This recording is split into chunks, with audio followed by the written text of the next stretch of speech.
On board here, Taylor Gray. Ride with him throughout the afternoon. Pole sitter Justin Allgaier takes the outside lane. Teammates working together, I believe. Maybe he'll slide down in front of Raja Caruth. We'll see. Work green at Martinsville. He couldn't quite get there to slide down. He'll have that opportunity now down into turn 3, get to the bottom. That's where he wants to be. Slides up a little bit. We mentioned the temp and just how that's going to change how these cars react compared to what they were in practice yesterday. Yeah, you'll see teammates do that at the beginning of the race. As it gets down to the end, it becomes so much harder to want to work together like that. Raja did a nice job letting him in. You see Brent Cruz right there to his outside, that number 19 red, white, and blue car. Brent's back with us for the rest of the year. Super talented young man. I know he's excited to get back in the car and be full-time. Look at that move down to the bottom, slots in front of his teammate, Brendan Jones. That was a veteran-style move to see the opportunity. Spotter probably let him know, get down, because you'll start to see all these cars navigate to getting that bottom lane right here, especially early on. You want to try and get into that bottom lane, because if you end up out there where Jesse Love is, that could be a problem. Well, Parker, and you mentioned it in our pre-race show, hitting the curb. I saw Brandon Jones hit that inside curb, lost his momentum. Sheldon Creed was able to get by. Oh, 3 wide at Martinsville. Never results. Oh, LeVar Scott's got to keep it on the bottom right here, be super disciplined. This is the Tableau TV onboard camera, riding with Virginia's 100%. Own Ryan Ellis. 87 Austin Green. Yeah, that black number 5 car, that was a rookie, Luke Baldwin, making his debut in the O'Reilly Auto Parts Series. You see Jesse Love is still out there. And look, this is not good for tire wears either. When you're in the outside, you have to work so hard, so much harder hustling the car that you'll pay. Oh, you see contact right there. You'll pay the penalty later in the run. And I was just going to remark that he's squeezing Carson Kvapil. That's what you'll do when you're trying to force yourself down. You squeeze them down the bottom. There's a little contact again because you're trying to pinch off the corner for them. They can't get the throttle down, and hopefully that gives you the momentum to be able to get ahead of them. That didn't happen, but you have a huge risk when you squeeze them like that, where that contact could cut down that left rear tire. Racing for 6th, 99 Parker Retzloff trying to get into the action, coming off a great run last Saturday at Darlington. First time ever a driver for Viking started in the top 10, finished in the top 10, and got stage points in both stages. He's having a great start to the campaign. Right behind me, you see Corey Day in that red, white, and blue. HendrickCars.com, number 17, Corey. 5 straight races being in the top 10. Ran pretty well here last year. Brandon Jones gets to the inside of Creed. Oh, there's a little contact. He's on the curb. 2 drivers really good at Martinsville, Creed and Jones. That's for 4th on track. Brandon had a pretty, I would say, standard move to the inside, got there, and Sheldon Creed said, not so fast. I'm going to close that door, even though if you're there, and a little contact. Orange and white 18, William Sawalich, 41, green and black machine, Sam Mayer. And right behind them, Taylor Gray riding on board here. This is the O'Reilly Auto Parts onboard camera. Last time we came to Martinsville, this driver went to victory lane. I was just getting ready to say, Adam, you're riding on board with one of the best at this racetrack. Taylor Gray is in position to win both these races, did win the 2nd race last year. You'll see the discipline right here. Also looking on the bottom right of your screen, you see throttle and brake trace. These guys will have to work those pedals. Use a lot of brake here at Martinsville on the entry of the corner. Let it kind of roll through the middle here. Want to be aggressive back to the throttle. There's a reason you expect success on a Saturday afternoon. Jason Ratcliffe on the pit box had never picked up a grandfather clock till he and Taylor won here last October. This our O'Reilly pit crew view. We'll have it for you all day long. When we're on that onboard, you hear the cadence of the engine here, the high RPM on the straightaway, and then the long period of the RPMs dropping. I'll say it makes me kind of warm and fuzzy. I just love that. It's so unique to Martinsville. If you close your eyes and only could hear that, you'd know it's Martinsville. I saw this earlier when we showed Corey Day. It almost looked like he was trying to work to the outside as Jesse Love is still on the outside. Lord, we are 12 laps in. 3 wide into the corner. No, that won't work. Day thinks better of it, slides into line. Smart choice. You don't want to do that, especially this early. It always looks like an opportunity to go 3 wide, but it gets really condensed because of that curve down there into 1. But Jesse Love, you know, we talked about RCR. They've been working on this. Austin Hill felt like his car was the best he's had at Martinsville in practice. I'm not seeing that from Jesse Love. Remember how much he struggled here in the fall last year. Yep, he's going to be able to get down the line right there. That was a good move. He let them both go. Yeah, well, he had to. Like, I think Parker got a little annoyed and shot him up the track there. But it opened the hole up, let him get back down, get in line. Justin Allgaier has now led laps at Martinsville in 8 of the last 9 races. 11 events here, and he's finished top 5 in 7 of those. And this move was key for him to get ahead of the curve and take the lead. Number 7 in charge of the Paperclip. It's early on CW. Men, get ahead of your curve.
Just over 20 laps in, you're watching the NASCAR O'Reilly Auto Parts Series from Martinsville. It's the NFPA 250 live on CW.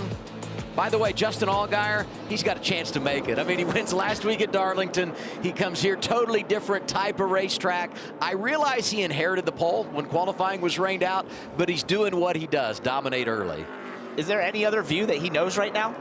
Other than just So clear true. track, clean air, cars driving great, driving out to a large lead. A little different than what we're seeing here for the 2-car of Jesse Love. He's constantly been in a battle these first 26 laps. You got to think that he's hurt his tires a little bit having to run in that outside lane for the first 12 or 15 laps. We talked about Allgaier. There's a couple of his team, Junior Motorsports teammates, Sammy Smith, who is never won here, but exceptional. And then behind him, I think best story of the weekend, Leif Pulliam in that number 9 car. Talked about how good he is at short tracks and what he's been able to accomplish at this racetrack in particular. The nerves had to be high heading into today, and the thing that I have my eye on with the 9 car is coming to pit road for the first time, because I think this racing is very natural for him. He knows how to drive, but all of a sudden he's going to be exposed to something totally different, which is pit road speed, getting in and out of your pit stall, all of the dynamics that go with that. And look, as he gets the inside here, Jesse Love, there was one thing I was noticing he was doing. We talk about his skills in the late models and has won here at Martinsville twice in the big late model 300 lapper race. But what he was doing behind Jesse Love was super interesting. He was actually entering the corner just a tick higher than Jesse and almost diving the corner in a way I don't feel like I've seen very often, where a lot of times the rally drivers are more defensive around this racetrack. I saw Alfredo was doing the more typical line behind him, but that was interesting to see, and it just goes to his experience level and how much he knows about this place, and that pass he made on Jesse Love was really well done. I know this isn't Jesse's best track, but when you can pass the champ in your debut, that's got to make you feel good. Here are the drivers making their debut. You saw them there. Patterson and Jamie referenced Luke Baldwin's making his first start today, but Lee Pulliam is the headliner when you think about his history driving for Dale Jr., and so far has just been outstanding in that 9 car. We talked about Parker Retzlaff earlier in the race. Here's his teammate Anthony Alfredo. Got a great looking car this weekend. Dude wipes with menthol on it, I gotta say. Well, it's your favorite thing. That makes me pucker just thinking about that. It's an interesting dynamic they've got there. Though, the green and black versus the blue and black, the paint scheme has thrown me off just a little bit for Alfredo, but this team has been performing at such a high level, top 12 in 2 of the last 3. And Parker, I want you to watch. He's doing exactly what you said Lee was doing earlier. Pulliam's maybe a little bit loose on entry, and watch Alfredo right behind him. He'll open his entry up just a little bit here. He's going to roll off the brake here, try to get turned and get that little bit of a drive off. Going to try to get to his inside. I think he's going to get here this time. It takes multiple laps, and it's a timing thing in order to make that work, but 96 car is really hooked up right now. And the only difference I'd say is what Alfredo was doing is what I normally see. It was a little tighter the way Lee was doing it. He was able to do it while being able to be defensive for a car behind him. When you have no one behind you like Alfredo had, you can get real aggressive with that opening. So we got a caution on track. Halfway through the opening stage, and the wheel and caution lights are on. One of those drivers making his first ever start. Luke Baldwin doing double duty today. He'll run the modified race here later tonight that was rained out yesterday evening. That's a shame. Great young kid. So excited for about this opportunity. Right? Yeah, he just really said all the right things yesterday. Talked to him this week. He was so excited about this. Spent time in the sim. Was working really hard to be prepared for this opportunity. The Hendringer Racing number 5.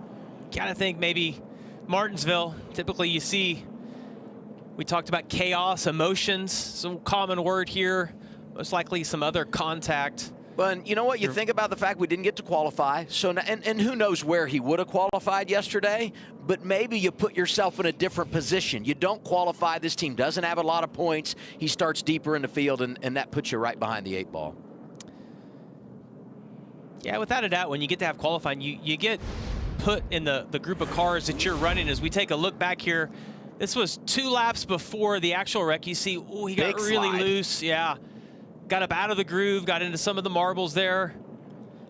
Oh, man. Oh, man. It's like it locked the rears. Wow. Yeah, it's almost something, looks like something broke. Yes. Whether in the braking, and he had to panic to get on the brakes there. Man, it's a big impact, and it as fast as that whipped around, it wasn't from contact or just being loose. Well, and we often see wheel hop be a thing here because of how, let's take a listen. Man, Martinsville, that's a hard hit. Yeah, and you just think of this place as a slow racetrack, and it is until something goes wrong, and then you get to see the speed, the sensation these guys have. Some damage there for LeVar Scott in the 45. Got the Sunoco colors again this week. Going to run that scheme at least 10 times this year. By the way, first car 1 lap down, and this our first caution of the day. Myatt Snyder, he will get the free pass and get back on the lead lap. And with 25 to go on the stage, you could pit here, easily make it to the end of stage 2. I realize stage points are a big thing in the era we live in now with the chase and all of that, but you got to think, and I'm sure we'll have some drivers coming to pit road here, flipping the stage, if you will.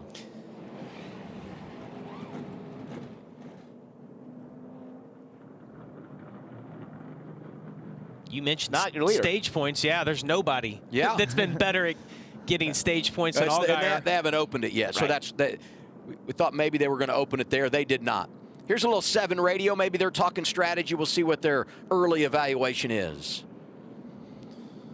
I am just a little bit tight in the rubber, a little bit free with the right rear out of the rubber. Copy that. The 20 down here was moving up. I think there's short-term speed there, but I think you're going to burn yourself up long-term. Yeah, I agree. You'll hear all of these guys reference the rubber, and that's just where the rubber has been laid down. They pick that up under caution, so we can't really see it right now, but when we get into a long run, you'll be able to see what they're referencing, and that's the reason they reference it. It's the weak part of the track. The grip just isn't the same in the rubber as it is outside of the rubber. As pit road is open, we're going to find out. See who does what. Allgaier stays out. Look at that parade. Give me those stage points. We got a couple tankers here a little further back. I was going to be surprised if a Justin Allgaier, those going for points. Really, you want to go get the stage points in stage 1, but stage 2 is the one you most likely want to flip. There were some drivers, though, inside the top 10 that give up position, come down pit road. They will flip the stage, maybe gain some track position later. We'll tell you how things unfolded on the pit lane when we return. First caution of the day for young driver Luke Baldwin in the 5.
NASCAR on the CW is brought to you by NFPA. Learn more at nfpa.org. Toyota, let's go places. And by O'Reilly Auto Parts, your professional parts people. Closed captioning for today's race, brought to you by Tableau TV. Pay once, watch forever. Riding here with Ryan Ellis. A number of drivers came down pit road. 3 of them were inside the top 10. Corey Day was the best of the bunch. Parker Retzlaff also came from inside the top 10, as did Lee Polium. I will tell you, though, there's some bad news for drivers who made pit stops. We had 3 speeders, 21 of Austin Hill, 39 of Ryan Sieg, and I mentioned the 99 of Parker Retzlaff. They were inside the top 10. They pit. They get a speeding penalty, so all those drivers going to have to drop to the back of the field as we get the restart. 19 cars in all come down the pit lane, and for Corey Day, after pitting, he'll restart 19th. So that's the balance of it. You got to take care of it here. When everything flips at the end of the stage, you could be in a very good position, but you have to manage these last 15, 17 laps to get there. And this is really where your team, your crew chief, your spotter need to really coach you in not beating that car up. To your point, you just don't want to tear up fenders or anything. It's going to come your way, but it's so easy on the checkups we see here on the restart to get those fenders beat in, to get your nose pushed in and hurt your whole day. You just have to avoid that. Choose Rule brought to you by Freeway Insurance. More ways to choose, more ways to save. Freeway, your way this time. Allgaier goes down to the inside. Yeah, no teammate on that. There's his teammate there to work with. Yeah, life's It'll be different. his teammate behind him, but a little more coincidental this time around. And your front row is similar to the front row that we had at the final restart at Darlington last week. That's right, yeah. Brandon Jones hoping he can maybe one-up Justin Allgaier this time. He wants to return the favor from the outside lane, right? Taylor Gray made a pit stop, going to restart 20th. You know, I like the call for them because we didn't qualify. He starts 15th, didn't have a ton of track position. This puts you in a position to get it at the end of the stage when everybody else comes down. You mentioned it, though. You just got to survive these next 18 laps. Don't tear your car up. Here they are in the Poet restart zone. Allgaier and Jones, both drivers have won right here at Martinsville. Big jump from the 7. Yeah, and you see Raja Caruth fill that void on the bottom. Brandon Jones will have his hands full. Got a pretty good exit, though. Can he get down in front? He can. Little squeeze there. Little squeeze. Look for the stack up right here. Looks fairly clean. I just always have to watch for the back of the pack, especially around the outside of the top 10 there. When you go down to 3 on the restart, it just for whatever reason stacks up in a bad way usually. Yeah, when you're watching that, it's not that the outside lane, oh, Jesse Love got loose. It's not that the outside lane is going faster. It's that they're all slowing down to get to the bottom so you can roll a little bit to the outside if you're willing to take that chance. The downside, as we saw with Jesse Love earlier, you can get stuck out there. Brent Cruz was trapped in that inside lane. He's able to get down in the 19. It's time to go full throttle with Sound Gear. Wherever sound is a problem, Sound Gear has the solution. Scan the QR code to learn more at soundgear.com. Turn it up.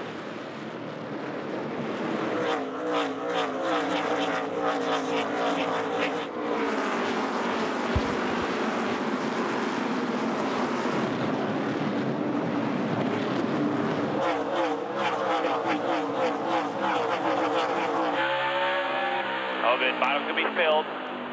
We'll get down when we get an opening. And they're full 91. So side 17 nose, barely in there, barely nose, and a shift entry.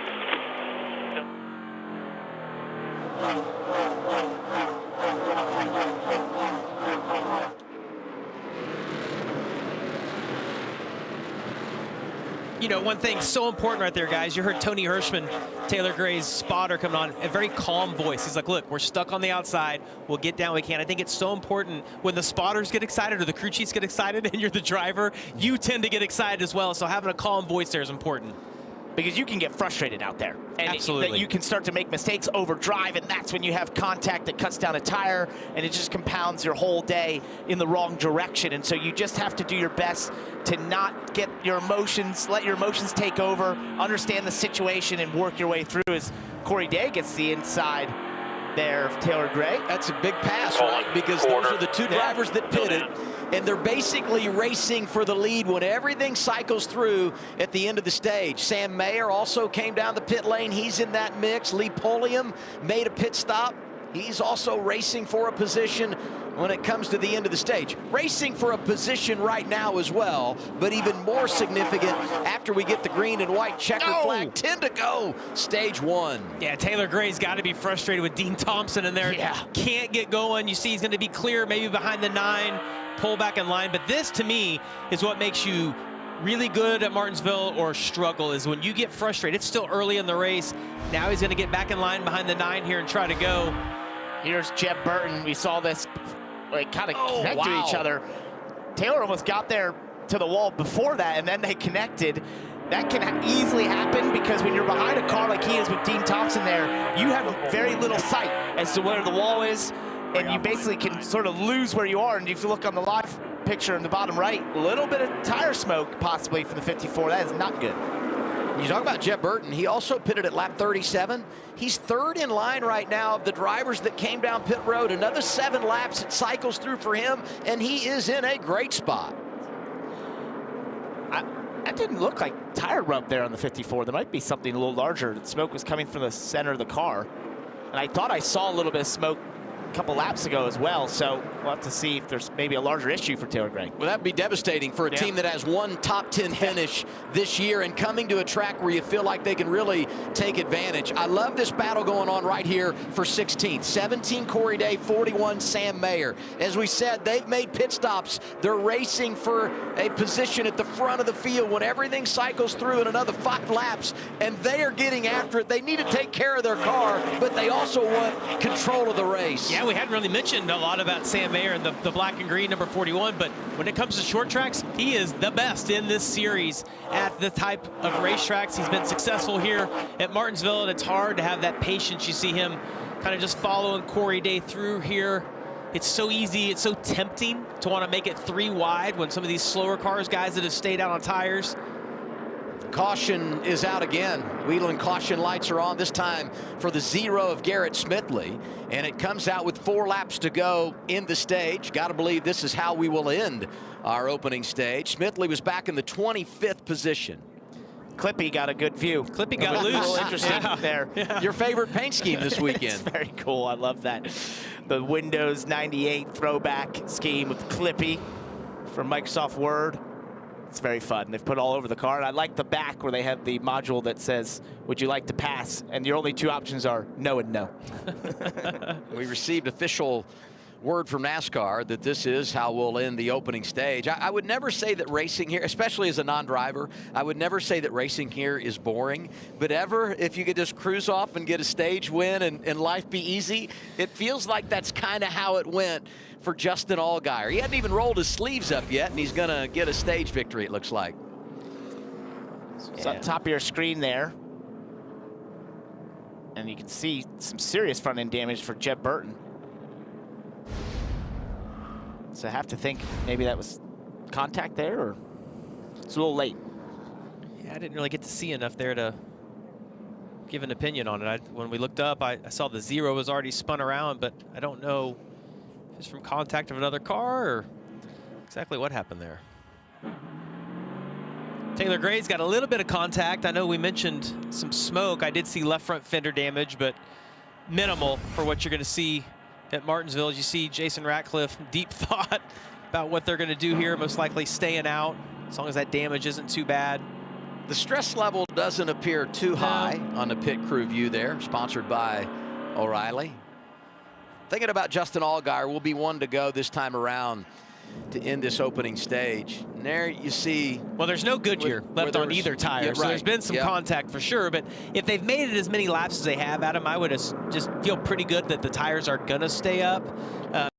As you mentioned, that battle with Corey Day, Sam Mayer, I mean, he's lost out on that, so he's not going to have the best track position, but still going to be in decent shape here. I'm looking at Allgaier, who's going to get his 3rd stage win of the season. But he's the best ever at this level of NASCAR. This will be his 87th career stage victory. And you just look across the board at what he's accomplished.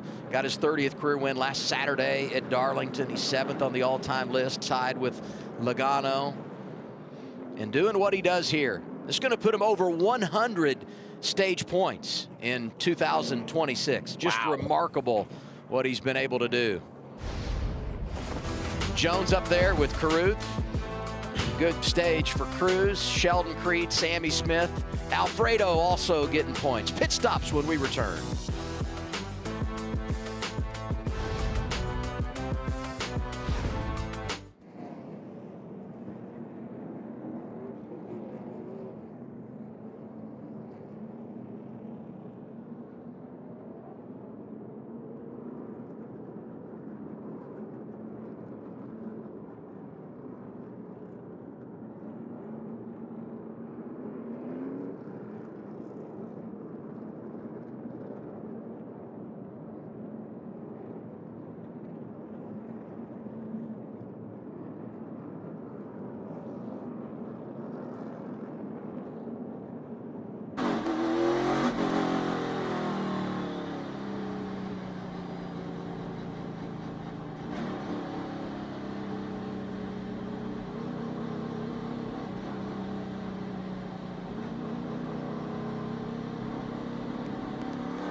The Whelen caution lights are on at Martinsville, the same Whelen emergency lights and sirens you see on the safety vehicles here at the track are protecting first responders and communities all across America. Got our second yellow of the day, came out 4 laps to go in stage 1, so we wrap the stage with Justin Allgaier getting the win, and this stage break coverage brought to you by Arby's. Let's go back to what brought out the caution. And, you know, team cars do tend to look alike, don't they, Parker? I got a little confused. Hey, I wrongfully called this Jeb Burton back there. That's Blaine Perkins. You see the 0 go around, and as Blaine comes clear into picture here, that nose just crumpled up. So I'm not a rocket scientist, but maybe 2 + 2 there means that might have been some of the contact for why the 0 went spinning around of Garrett Smithley, as we see there. So anyway, I wanted to clean that up. That was Blaine, not Jeb. You just gave Jeb's family and friends an anxiety attack. Right. Progressive Pit Road is open, and the leaders are on pit lane. Kim? Yeah, you're looking at Rajah Caruth lacking lateral. He said, I need to keep the rears on it. He did tell Marty Lindley, don't tighten me up because I'm worried about my turn. Air pressure adjustment to give him more grip, Dylan. Justin Allgaier was just a little bit free on late exit to make a small air pressure adjustment. Brandon Jodes had similar feedback. Both tire cycles there. Tight on the short run, but built freer the higher up the racetrack he moved. They made a couple small adjustments on the 20. 20 team was really good last week at Darlington. They go +1 here. That's the race off Progressive Pit Road. But remember, not for the race lead because other drivers had made pit stops and stayed out. We'll reset the running order when we come back.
Ready to find your thrill? Scan the QR code below to enter the CW Switching Gear Sweepstakes for the chance to win a trip to Universal Orlando Resort's 4 amazing theme parks. Getting ready for stage 2 here in Martinsville, Virginia, O'Reilly Auto Parts Series. Justin Allgaier won the opening stage, lost a couple of positions on the pit lane, but look at this. Stage points earned this year. He's been top 5 in every stage. 104 points in stages alone would put him top 17, 18, 19 overall in the standings. That's remarkable. It's an incredible run that they've been on, and just how consistent they've been in this 7 car. And you just have to think Andrew Overstreet coming over here. It's been good, but a little issue on pit road earlier. Hose stuck there. Yeah, hose got stuck up in the fender. Didn't slow him down too much, but they're going to have to be careful here. We talked about Taylor Gray, Sam Mayer, Corey Day, you know, having to keep their nose clean. They have done that. They're going to start on the front row now. But Allgaier, who went on to win the stage, is now going to find himself in the back, and it's going to be a little harder for Justin because we just haven't run as many laps here. So these guys, he's going to have to try to get around. The tires are a little bit fresher. I feel like every time we get further into these races, the restarts, the intensity picks up. The give a damn goes down a little bit. Top 11 drivers prior to the choose had pitted at lap 37. They cycled to the front. Brandon Jones was 12th prior to the choose. The first off pit road, there you see where he is and those other drivers that ran it long and got the stage points. And going to be inside of 50 laps to go in the stage because we took the time to cycle it through. So this could be the shortest run of the day. The control car inside through the Poet restart zone. Corey Day with Sam Mayer to his right. And if I'm Corey Day right here, I want Jeb Burton to follow me through because I think Mayer might have a little bit of a better car. Oh, he's not going to the Sam's going to get clear and get down in behind him. 3 wide. Look at Lee Pulliam looking outside that number 9. Oh, he's high. It's real tight. Oh, Jeb real sideways. Got maybe a little bit of help there from Taylor Gray off of 4. He's going to try and slot back in here. And that when you have the field sort of jumbled up like this, you just have cars that are maybe in an unnatural position compared to where they are speed-wise. So it's really hard to navigate these restarts, which are already hard in themselves. And we have plenty of contact at Martinsville intentional, but there's also a lot of contact that's not intentional. It's people getting on the brakes, someone not getting slowed down. Restarts, you mentioned it, that accordion effect. You watch the inside here as people fight to get to the bottom. It checks up that inside lane, and a lot of times the contact is not intentional. It's just guys getting down in front, and you mentioned, Parker, you just can't see 2 or 3 rows in front.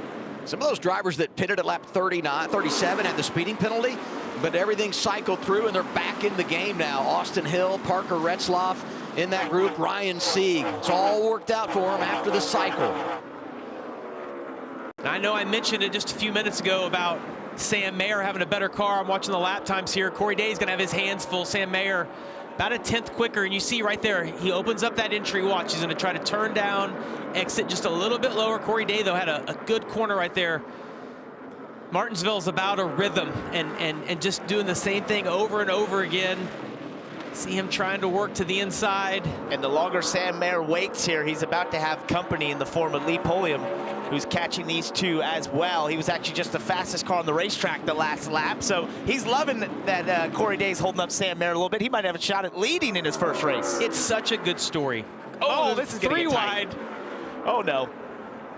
Jesse Love getting inside right there. That sorted out very nicely for what it looked like it could have been. Well, Sheldon gave a ton of room on the top right there in the 00. And that blue and white 32, Andrew Patterson, who's making his debut, he's like, wait a minute, I'm not sure this is what I signed up for. Racing around some of the best. Back to the front, 17 leading Corey Day, 41 Sam Mayer is right there, and you guys said it. Here comes engine number 9, Lee Pulliam. Yeah, and Sam's doing this wide entry. He's only got a couple more laps maybe to use that before Lee Pulliam will be there, and he's going to have to be defensive. It actually didn't even work for him real well there off of 2. Was not able to get the run. He's going to do it again down to 3. Just trying to get the straightest run off possible to hopefully get to the insides. We've got a couple cars damaged. It's Nick Sanchez, and it looked like Jeremy Clements had some damage back in the field. It just seems normal when you see a Hendrick car up front at Martinsville, doesn't it? I mean, they've won here 30 times at the Cup level, got their first ever win here in 1984 with Jeff Bodine. When you talk about all their success in Cup cars at Martinsville, today, Corey Day is towing the field around. See Brent Cruz get a really good exit off of turn 4 right there, going to be able to get down in front of Star Poli. Now Brandon Jones stuck to his outside. Tell you what, I was impressed with Corey Day. There was a lot of pressure from Sam Mayer there, but I thought Corey kind of kept in his rhythm, It almost looked like he's starting to drive away from those guys. Oh, that's Martinsville. I thought that was going to be the result of that situation right there. Sammy Smith gave him a warning in 1 and 2, and then said, "I'm coming through in 3 and 4 to the 48 of Patrick Star-Poli. But Star-Poli did a great job last year here making his debut, getting shoved out of the way. 00 Sheldon Creed. Sawalich waiting in the wings. 96 Anthony Alfredo. Let's listen in team radio. Jeremy Clements smoking.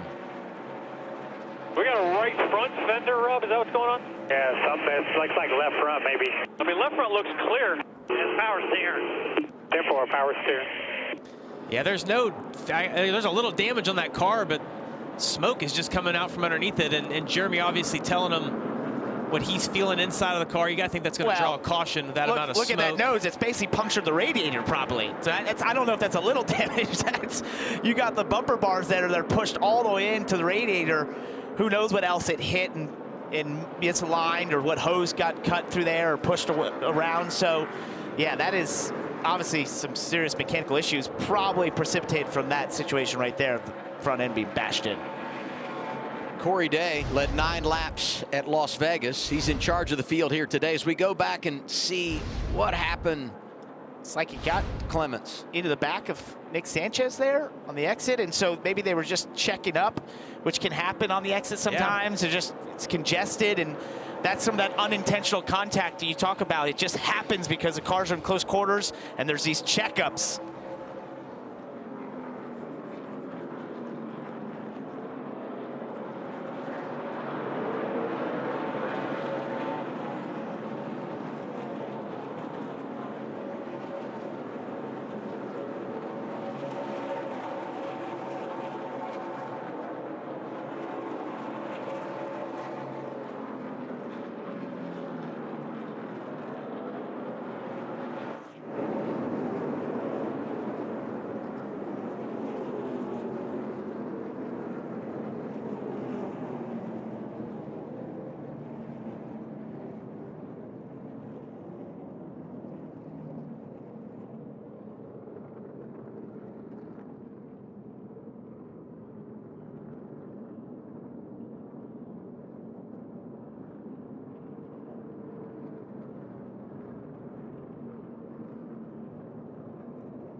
Back at Martinsville, the wheel and caution lights are on. What you're seeing on the track right now is the same wheel and emergency warning technology used by police, fire, and EMS vehicles across America, trusted every day to protect those who protect us. Fluid on track from Jeremy Clements, we believe, is what has delivered our third caution of the afternoon. It comes right at the halfway point of stage 2. Corey Day leading this thing. Justin Allgaier, who won stage 1. Well, those two have went at it. Man, they hit on the pace lap? That's right. We didn't even get to the green flag, and they were trading blows. What's going on?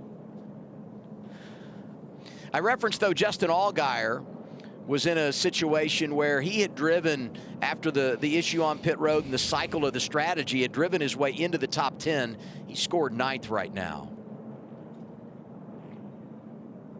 Yeah, and he's done a nice job. You look, The difference between the nose on the 7 and the nose right here on the 51, there's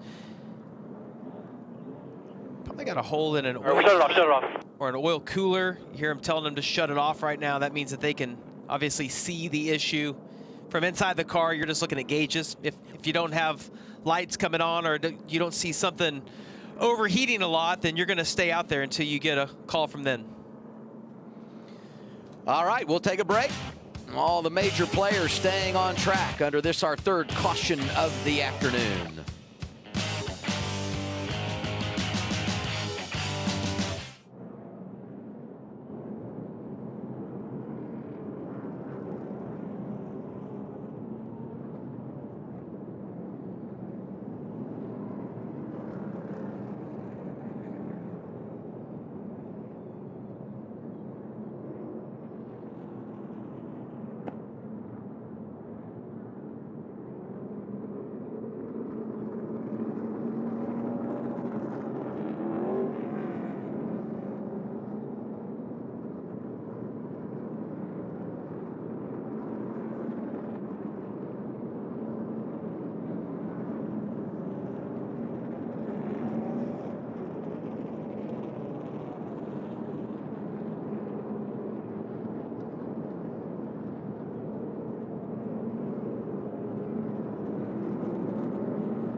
NASCAR on the CW is brought to you by Golden Corral. Golden Corral honors our nation's heroes. Progressive Insurance. Get in the savings lane today. Visit progressive.com. And by the Credit One Bank, NASCAR American Express Card. You're watching the NASCAR O'Reilly Auto Parts Series on CW. Today it's the NFPA 250 from Martinsville, Virginia. Let's go to the CW garage and Carla Metz. Thanks, Adam. Well, if you want to know the spirit of a racer this weekend, then look no further than Lee Pulliam getting his first shot in the series. He told me this week there's not another driver more appreciative to be sitting in a car this weekend. Lee describes it as kind of an out-of-blue opportunity from Dale Earnhardt Jr., who had seen Lee's passion for racing in late model stocks. He's a four-time national local series champion that, for one reason or another, just never got his shot. And not only is his short track resume impressive, but he's helped drivers like Brendan Queen and Corey Heim. He builds cars, builds drivers, and now finally gets a shot himself. He said timing is everything, and we're seeing that play out this weekend, Adam. Yeah, and I would say it is the most Dale Earnhardt Jr. thing ever to do something like this, because he is such a fan of the history of the sport and those that do it from a blue-collar perspective. And as Carla just described, that's what Lee Pulliam has been all about. And to watch him come to a track where he's had success in other series, and to see him doing what he's doing today, running third, is just outstanding. It's awesome. It's the American dream in some respects, right? To work hard, be successful, and get a big opportunity because of that. And I just love this. We saw it with Bubba Pollard a couple years ago at Richmond. These short track stars getting a chance on a national stage in the O'Reilly Series, second highest level of NASCAR. And I love when Lee mentioned sort of representing other short track racers. He felt that today in his interview before the race, where he said, you know, shout out to all the other short track racers. Maybe it can happen for you as well. So I just think it gives people hope. It's just awesome to see, and it's what we want to see more of in this sport. We should just give everybody Dale's cell number, right? Tell them, like, hey, if you're a short track Build guy, the graphic. You're looking for a ride, here's the number to call. Hey, he did the same thing for Josh Berry. Josh Berry came right here to Martinsville and won, and now we know he's driving at the Cup level, which is awesome. Let's get an update. Taylor Gray, fourth right now, Kim. Yeah, Toyota driver update for Taylor Gray, running in that fourth position, Adam, and they won this race in the fall, almost won this race in the spring last year. So I asked crew chief Jason Ratcliffe, you're seeing him there on the left, what impressed him about Taylor's runs last year here, and could he work on anything? And he said Taylor ran close to perfect races here last year. He made the right decisions. He took care of his stuff. He didn't make silly mistakes. It was everything you could ask for as a crew chief. And he said, but everyone comes back to the track trying to be better, so we can't get complacent. And he told his driver, you can't forget what makes you successful. Can't take that for granted, because that's when you miss the details. Right now, Taylor just struggling with front grip when the rubber lays down. And if you guys are wondering where they put their grandfather clocks that they won in the fall, Jason's is in his living room. Taylor said his is in the entry room, and they both confirmed that neither have stopped ticking since they were installed in their houses in the fall. I wondered how long it takes till you get tired of hearing that, right? Like, Well, I would guess never, yeah, right? apparently not 6 months. Hey, That's right. I can tell you, I don't have that problem. I'm mad. I won at Martinsville years ago in a truck, and they didn't give a clock. They only gave it to the Cup guys back then. So You need to file a protest on Can that. you retroactively get one? I don't know. I'm hoping that on Is there some national sort of television I might plead my case There you right go. here. Send an email on Monday as a That's right. follow-up, okay? That's right. You know, you look at Joe Gibbs Racing, and they've been unbelievable here at Martinsville since the series came back in 2020. This year, though, has not been great for them as an organization, but I felt like the last couple of weeks we started to see signs of a turnaround. What Chase Briscoe was able to do at Las Vegas, both Brandon Jones and Christopher Bell had great speed last Saturday at Darlington, and we're seeing signs of it here today. What about the 41 car running second right now, Dylan? Yeah, let's get some Star Key radio communication. They flipped the first stage to get some track position and run second right now. Dude, he could just go wherever he wants and just hit the gas and go. I just can't do it. I just can't. I just get stuck. It's like, I'm good, and then I touch the rubber in a bad spot, and it just slides the front.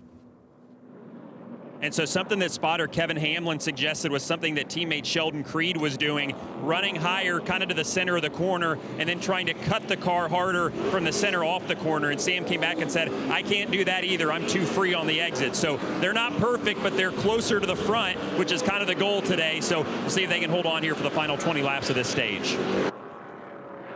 Yeah, that's interesting. You mentioned the outside. We saw that he was running that outside lane. It looked like it was working for him, and that's one of the things you'll do. If you feel like your car isn't good in the rubber, you're just going to move up the racetrack, trying to chase away from that rubber and to find fresh racetrack. And I think, ironically, the other guy we saw running so high was his teammate, right? Sheldon Creed was the car that we saw running way up there.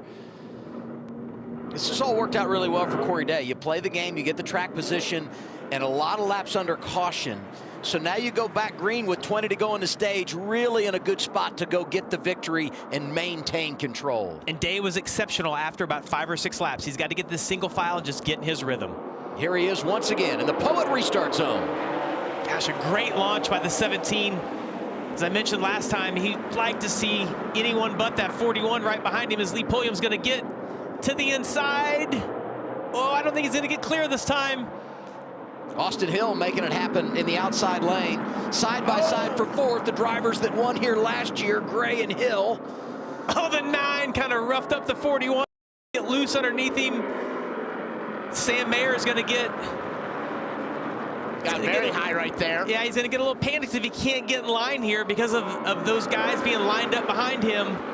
Taylor Gray, who we know is going to be quick at the end of this, that's kind of been his MO in these races, not dominating, but being there at the end. Oh, look, contact. 9 is Lee Pulliam, 21 Austin Hill, and there he goes up the track. New leader Sam Mayer drives through. Man, I was so focused on the 9. I didn't even see how the 41, if there was contact. We'll see if Day returns the favor. You in the 9, Mark, one up. Yeah, we know how Sam struggled to get by Corey Day earlier, so he just, the second he got there, took the liberty of using the front bumper on the entry into 1, sent Corey up the racetrack a little bit, moved on by and took the lead. He didn't want to waste any time like the last run before. Well, and I know we've been critical of Corey Day, you know, throughout the season of him maybe making mistakes or being overly aggressive, but I would tell you, you've got one in the bank. Green light is on, right? Absolutely. You get back to Sam Mayer, it's your choice here. What you do, what you think is right. And my advice to Sam, run away and hide. That's right. How about Austin Hill up to 3rd? Didn't have a great starting spot, but they flipped the stage, had the speeding penalty, and here he is riding inside the top 5, and the Wheeling caution lights are on for a 4th time. Got some debris on track. Yep, that saw that. It was we've lost a wheel cap. Not sure how that happened. With the amount of contact I saw through the field in the first couple of laps, anything could have happened. Well, you know, it came off Brandon Jones's car. You see contact right there. The right rear, crushed in. I don't know if he lost the cap. I think we're just showing the contact that he had. Yeah, I thought I saw all of his look normal. That's normal. They all look like we can see them. Yeah. Yep. They're there. That's the first indication. You know, the third caution of the day came out midway through stage 2, and we didn't have any of these front runners come down to flip the stage. This caution comes out inside of 15 to go in the 2nd stage, and I'll be interested to see how you play the game. Points are so important, but you want to own the track position, be in control. Mayer stays out. Corey Day coming down. Lee Pulliam going to make a stop as well. We'll see who else. Look at Justin Allgaier. Lots of big drivers coming in. Progressive pit road is open, Kim. And he said it was not gripped up on the 17. That's Corey Day. Adam Wall, the crew chief, said it's hard to give up stage points, but a lot of guys are going to come down. We have to think about track position, so that brought them down pit road. You see Lee Pulliam on the right hand of your screen. Woo, she was a handful is what he said, loose, so they'll look for a little bit of a tighten up on that, Dylan. Justin Allgaier in as well said that he was tighter in the center, freer on exit, but thought maybe that was just dirty air. They're sticking to their plan here to flip this 2nd stage to try to get track position for the end of the race, 4 tires and fuel for the 7. And now we get the race off Progressive Pit Road. Corey Day drives out in front of the parade from Junior Motorsports. Pulliam, Sammy Smith, Justin Allgaier, and then Brent Cruz. Going to be right about 10 laps to go, stage 2, when we get the restart. And there's the debris. There it is. But we don't know who it exited from.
Back at Martinsville, closed captioning for today's race, brought to you by Tableau TV. Pay once, watch forever.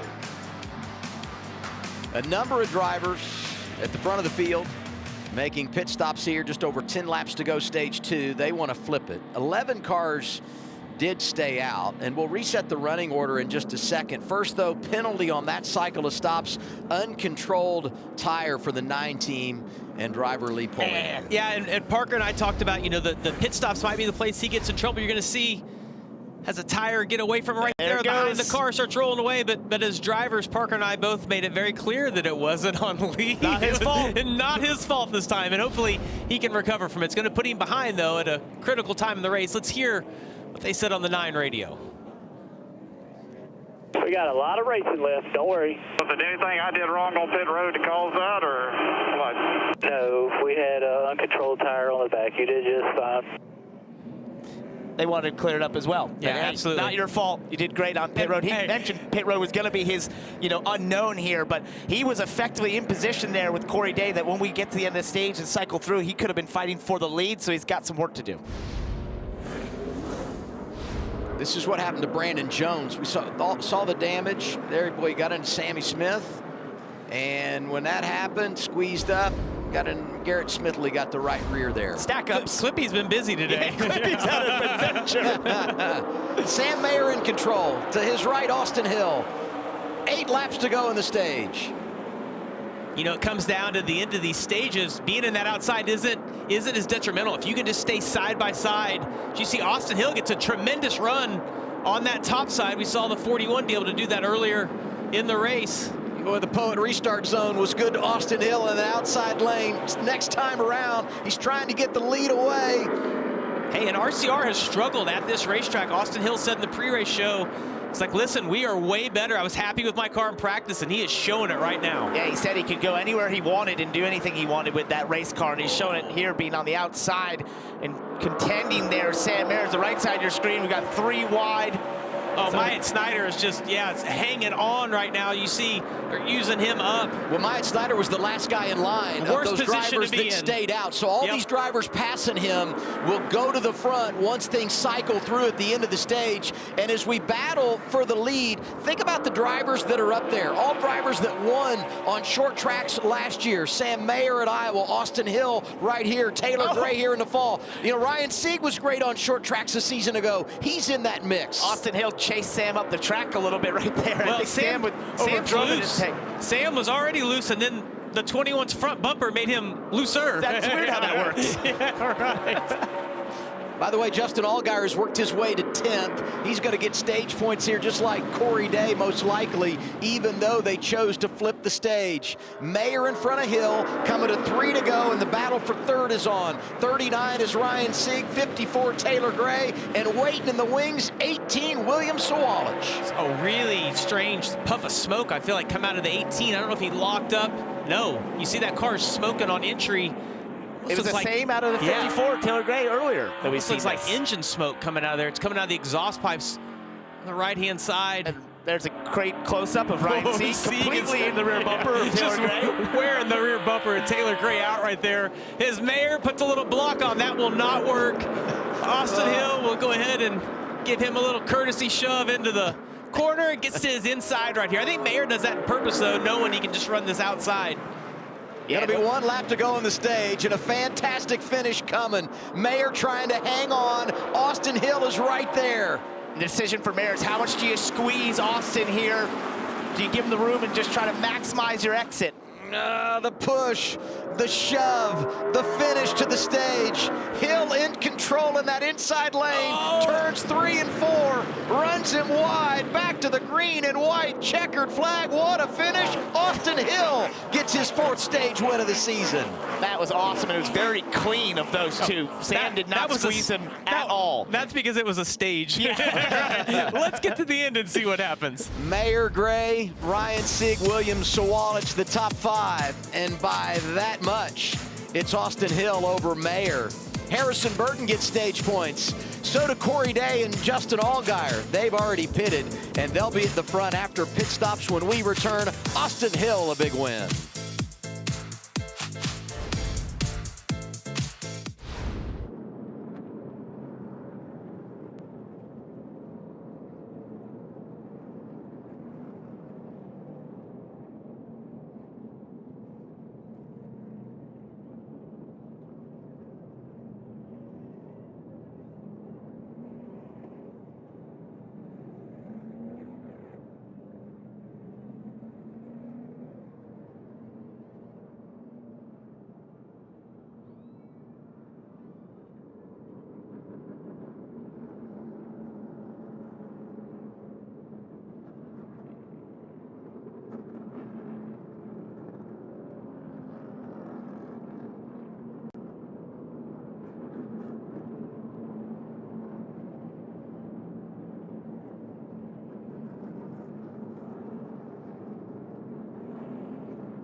As we head into the next stage of the race, it's the perfect time to fuel up with Arby's new $7.99 meat and 3 box. Arby's is giving you a whole lot of food with a classic roast beef or crispy fish sandwich and 3 delicious sides. That's more meal for your money. Scan the QR code. Arby's, we have the meats. So there's a whole lot going on here, and we know that we're going to have some drivers come down the pit lane, but the one driver we need to pay off here is Harrison Burton. Remember when everybody stayed out halfway through stage 2? They came down pit road, pitted, then stayed out here, and he actually will pull to the front of the field. Progressive pit road, and those drivers that were at the front at the end of the stage pitting now, Kim. Taylor Gray pitting from the 3rd position. Fired off decent, but they're still trying to get that right front turning better. Finishing up service, Dylan. Austin Hill, right of the screen, earlier in that run said he felt like the rears were coming out of the track on throttle, but they're really good on the short run, just needed to hang on. Sam Mayer, we heard his feedback a little bit earlier. He doubled down on that. They're tight, just going to try to make some adjustments and keep taking some swings at it to get the balance a little bit better. Boy, the give and take in this race is always fascinating to me, and the way you play the game. We'll reset everything when we come back. Get ready for the final stage, the second half of the race, on the way from Martinsville, Virginia on CW.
Let's take a look at this replay. Brought to you by Progressive. Save when you bundle motorcycle, RV, and boat insurance. Visit progressive.com. This was a fun ending to the stage. This is exactly what we want to see at the end of the race. Two guys battle for the lead. But respectfully, very respectfully. I think if this was the end of the race, right down here, that 21 would hip check the 41 or something along those lines usually. But this was a really clean battle amongst these two to get to the end of the stage. It was awesome.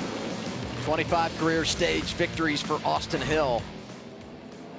He's overcome a lot today. Hey, by the way, want to pay off Raja Caruth. We talked about Harrison Burton, who had pitted at lap 90. Raja Caruth had pitted at lap 65. Marty Lindley keeps him out here. He will be the control vehicle as we begin the final stage.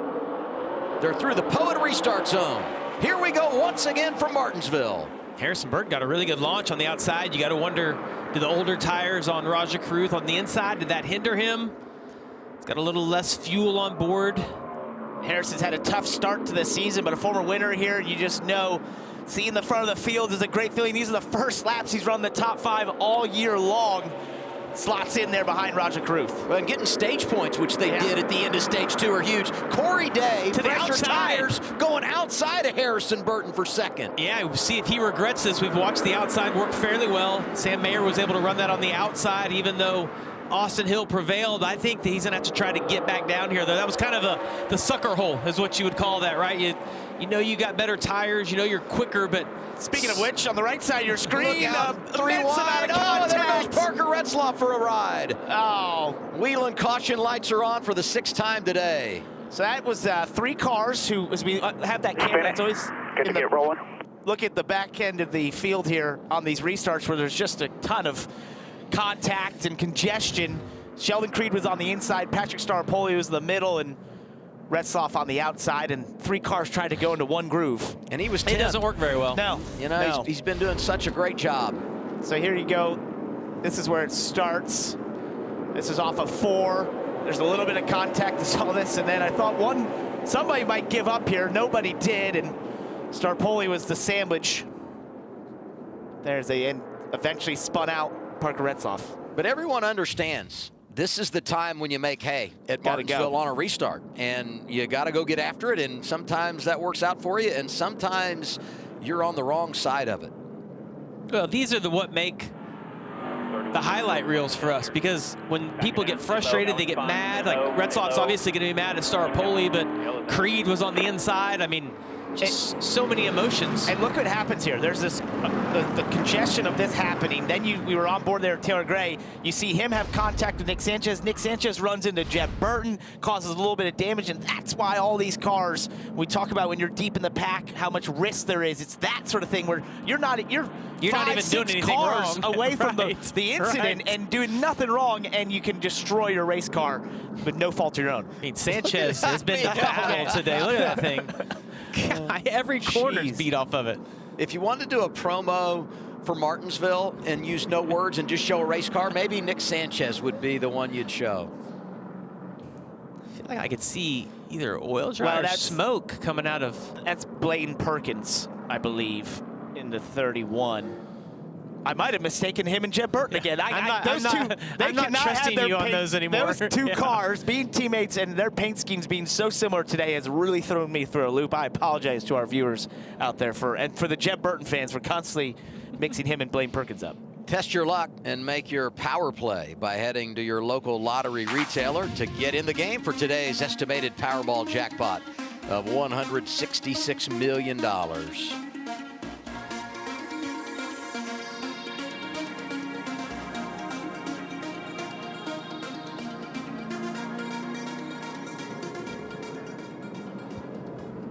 Mentioned the fact that Retzlaff was running 10th when he got turned around, makes a pit stop here. And this is one of those tracks where you say just don't ever give up because of all the cycles. And, you know, we see Blaine Perkins, we were talking about the role the 31 has played today. You know, I just think about Retzlaff, and while it feels like it's gotten away from you now, everybody going to have to pit. Maybe you stay out and keep some track position later. So you just stay in the game, take care of your race car, and you might have a chance to make something out of it later on, even if your track position gets compromised. I don't think that's a tire rub. I feel like that's another issue, because it's only on the straightaway. It's got to be oil. Well, I think it's potentially the same thing we saw from Jeremy Clements. It's beat in at the exact same point where the bumper bars are pushed into the radiator. NASCAR is calling the 31 in, and now we get the choose rule, brought to you by Freeway Insurance. More ways to choose, more ways to say. Freeway your way. Interesting to see Sammy Smith take the inside, gave up a row. He's going to restart on the 3rd row inside behind the 2 Hendrick cars, Raja Caruth and Corey Day. I'm glad they're playing along with us, the two Hendrick cars, nose to tail. I mean, it's a dream for us in the broadcast booth. And not only did they do that to us, they'll put a different car in the 88, or a different driver in the 88 for us, so to make it even more complicated. I'm glad I found Jeb Burton here. He's up there. He's in the 27th. Yeah, he's in the 27th day, not 31.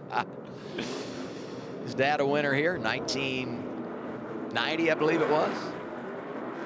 Well, he reminded us that all the Burtons have had success at Martinsville, and that we remind him of that. Quit telling those stats until I've got a victory here. Through the Poet restart zone. Restart with 112 laps to go. Sammy Smith thought about making it 3 wide on Corey Day. Corey's had a great car. Oh, Allgaier got into the fence right there on the exit of 2.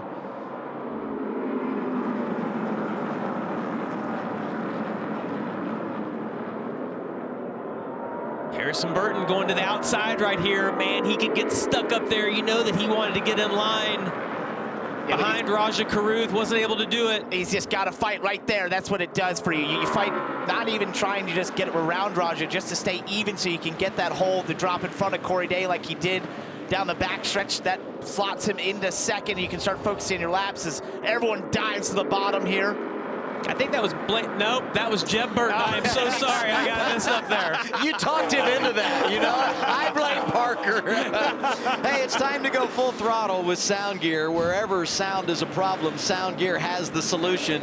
Scan the QR code to learn more at soundgear.com. Turn it up.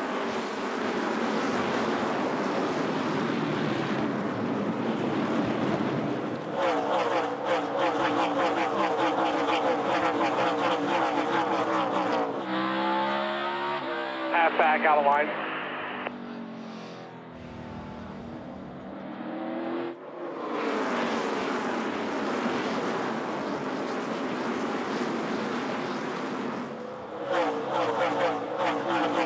Patrick Starpoli goes around. 28 is Ryan Sieg. Kyle Sieg. Kyle Sieg. Yeah. Boy, as if the paint schemes won't get us, the brothers racing will, you know. We're on it today. We're sympathetic because we've all done it. I was so proud that I saw Starpoli in the distance that I just threw the Siegs under the bus there, you know. Starpoli's had an adventurous day. He has been in the middle of a lot of contact, not of his own doing. And I think he was excited for today because this is one of the few tracks he has experience at. And he was good last year. Had average finish 16.5, his best of any track. But I knew you were going to work that stat in. I found a way. Here's Kyle Sieg, 28. Let's see what happened here. Those two separate incidents right there. Well, it's the checkup. So yeah, Starpoli starts to go around. That checks up the field, and the accordion effect got him. Yeah, Kyle saw it, slowed down. Lee right there behind did not. Got into the back of the 28. I don't think there's any damage, though, to Kyle's car. Just lost all of his track position. Both those cars look like they'll be fine to go on. This is a great perspective with Taylor Gray. We're a little higher than what the drivers can see, but you just can't see any of that. You're dependent on the spotter to tell you, which lane they think you need to go in of where those cars are going to be. Some of the drivers running in that mix are the ones that ran it long in stage 2, lost the track position, and this is the dangerous part of that game. It is. We referenced at the beginning, and it didn't really bite anyone, but it has now as Raja finally comes to pit road. Here it is, scheduled stop here. 88 coming in, Kim. Yeah, and he said the balance feels good. He just is making sure he's angling off the corners correctly. That was something his spotter was trying to work with him yesterday on. They did ask, do you need more lateral? He said, no, I don't want to be tightened up because I don't want to lose any turn out of the race car. 4 fresh Goodyear tires, Sunoco fuel. Brandon Jones also going to make a pit stop here. You make your pit stop here, no brainer that you can go all the way to the finish. Lee Pulliam also giving up track position to make a pit stop in the 9. Up front, Burton, Day, Allgaier, Sammy Smith, Brent Cruz. Caution number 7 at Martinsville.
Getting ready for the restart here in Martinsville, Virginia. O'Reilly Auto Parts Series on CW. Raja Carruth gave up the lead, pitted.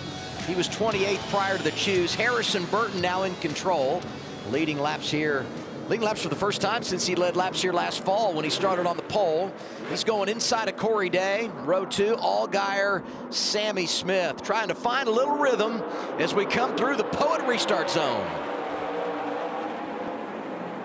17 really struggled right there. Oh, that was a big shot. Oh, Allgaier, give him. Oh, he did. Lost his momentum. It's kind of brought Corey back into this on the outside. Harrison's not on that much older tires based on the amount of cautions that we've run. They've done a tremendous job. Had the best strategy right here to put him out front. They need it based on the season that they've had. I know Parker and I referenced in the pre-race about some guys loving this track, some hating it.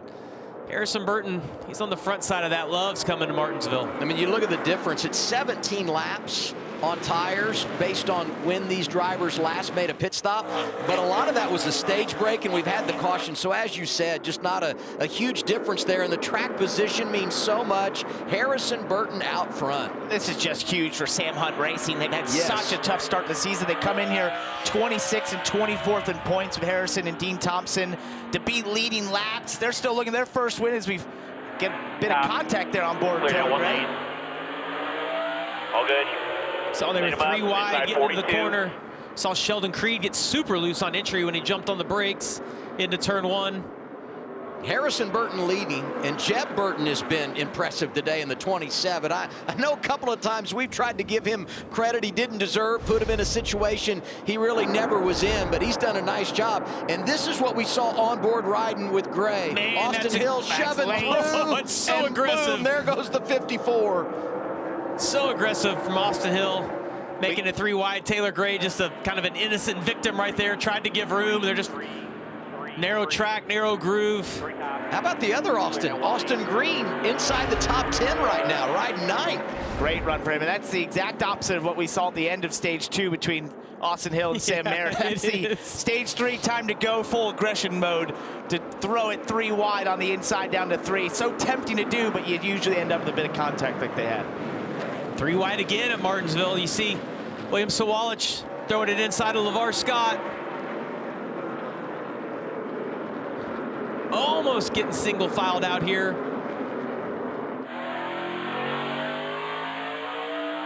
Taylor Gray has found himself at the wrong end of this. After having a great car and winning here the last time we ran at Martinsville, this has not played out his favor. Sammy Smith, you see getting to the inside of Austin Green. Sammy Smith, man, all year just quietly getting it done. This is one of those tracks he's been so good at. 6 straight top 10s here. Hey, if he gets a top 10 today, that would match Sam Ard for the most consecutive top 10s here all time. By the way, Sam won 5 of the first 6 races here back in the 80s. Wow. Parker is so mad at you right now. He has been saving that. He has been saving that for 2 hours, Adam. I was waiting for the chance. Now back to the front, battle for the lead. Allgaier dominated in that opening stage, led 65 laps from the pole, got to green and white checkered flag. Lost track position when they flipped stage 2, but here he is working things over at the front again. And what's impressive is the drive off that 24 for Harrison Burton. You saw Allgaier kind of gets to him. Harrison has a little wider entry, sort of diamonds the corner a little bit, but it gives him a great drive off where he just gets that little bit of distance to the 7 car. So he's not completely under threat as they get to the entry. You see they close up here, and then as they come off the corner, Justin actually did a really good job to stay right with him that time. Just gonna show him the nose, let him know he's there. I lost his momentum though on the exit. Harrison looked a little bit timid, loose on the entry to the corner. He knows that Justin's a little bit quicker. Justin just hasn't been able to time out the momentum. Again, gets a really good exit off turn 2. Now gonna get to his inside. Harrison's got to fight hard here, though. You see Corey Day and Jesse Love lined up behind.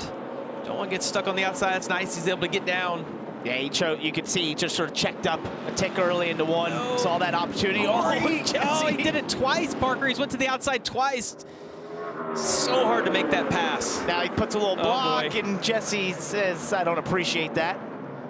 It's 2 young drivers from California. Their dads Race with Jeff Gordon. Gordon, one of the best ever at Martinsville. And right now they're having a good day. 3rd and 4th on track. The 17 a day, the 2 of Love. What about the race leader, Allgaier, back out front, Dylan? Yeah, they've been confident and kind of lighthearted all day. Get some star key radio communication. This was he and spotter Eddie DeHaan just before we went back green. You were correct as usual. I try. I'm always in a state of confusion, but at least today I'm at Martinsville, not fully confused. With the life you live lately, I don't see how you're not. But hey, even though they feel like maybe they're confused, they're not showing it. Justin has been on a roll here as of late and is doing so again today. I know that was Eddie DeHaan that we heard, the spotter, but talk to Andrew Overstreet, the crew chief. He just has been so complimentary of this entire group, this entire 17, everybody pulling the rope in the same direction, and it's showing on the racetrack, Kim. And Dylan, if you remember yesterday during our practice and qualifying coverage, Harrison Burton told you it was the hardest start to a season he's ever had in his career, currently running in the 2nd position. So I asked him how he's handling all of the stress of not starting the season off like anybody expected. And he said, look, I've been through a lot in my career. I know how to process having high expectations and then not having it go your way. And he pointed to the situation running the 21 Cup car for the Wood Brothers, being fired from that. And he said, that experience actually helped me be in a position to know how to lead my team during this time. I can be a support system to them, but he did say a good day here would go a very long way for he and the team. There's no doubt a good attitude is contagious within a shop, and when things aren't going well, driver and the crew chief have to work together to keep all the guys pumped up. It's hard when you're working on those cars every day, all day long, and not getting rewarded for it in results on the weekend. But this, man, you get a good run here. If he can get out of here with a top 5, top 7 finish, that'll fix a lot of issues they're having over there and give everybody a little bit of confidence. Hey, it's really good when you're 17 years old, making your 3rd career start. You can come to Martinsville and quietly deliver. Brent Cruz, who turns 18 on Monday, has been great and quietly getting it done in that 19. And look how clean that race car is as he looks the inside of Jesse Love. Just a little bit on the left side, but other than that, very clean compared to a lot of these race cars we see out here today with all the bumper tag and how the field's been flipped back and forth with the flipping of stages, the pit strategy. Excellent job by Brent here to have such a clean car and to be up in the top 5. What about this young driver from North Carolina, Dylan? Well, one of the things that as a rookie you have to learn or kind of just be conscious of in the car is what tools you have inside the car to adjust on and make yourself better. And the main thing that comes into play with those is the brake knobs, the brake bias knob. And at Phoenix, the last time he ran this car on a short track, he didn't touch those knobs all weekend. And I spoke to Seth Chavka about that. He said they spent an hour this week just going over brake data and understanding what the knobs do inside the car, how to manage his handling and his feeling inside the car with what he can control. So as you see, there's not a mark on that race car. He's done a pretty good job to just manage it all day, do what he has to do, and put himself in a good spot when it matters. Nice battle here. Jesse Love in the 2. Racing with that 87, Austin Green right behind them, 27, Jeb Burton.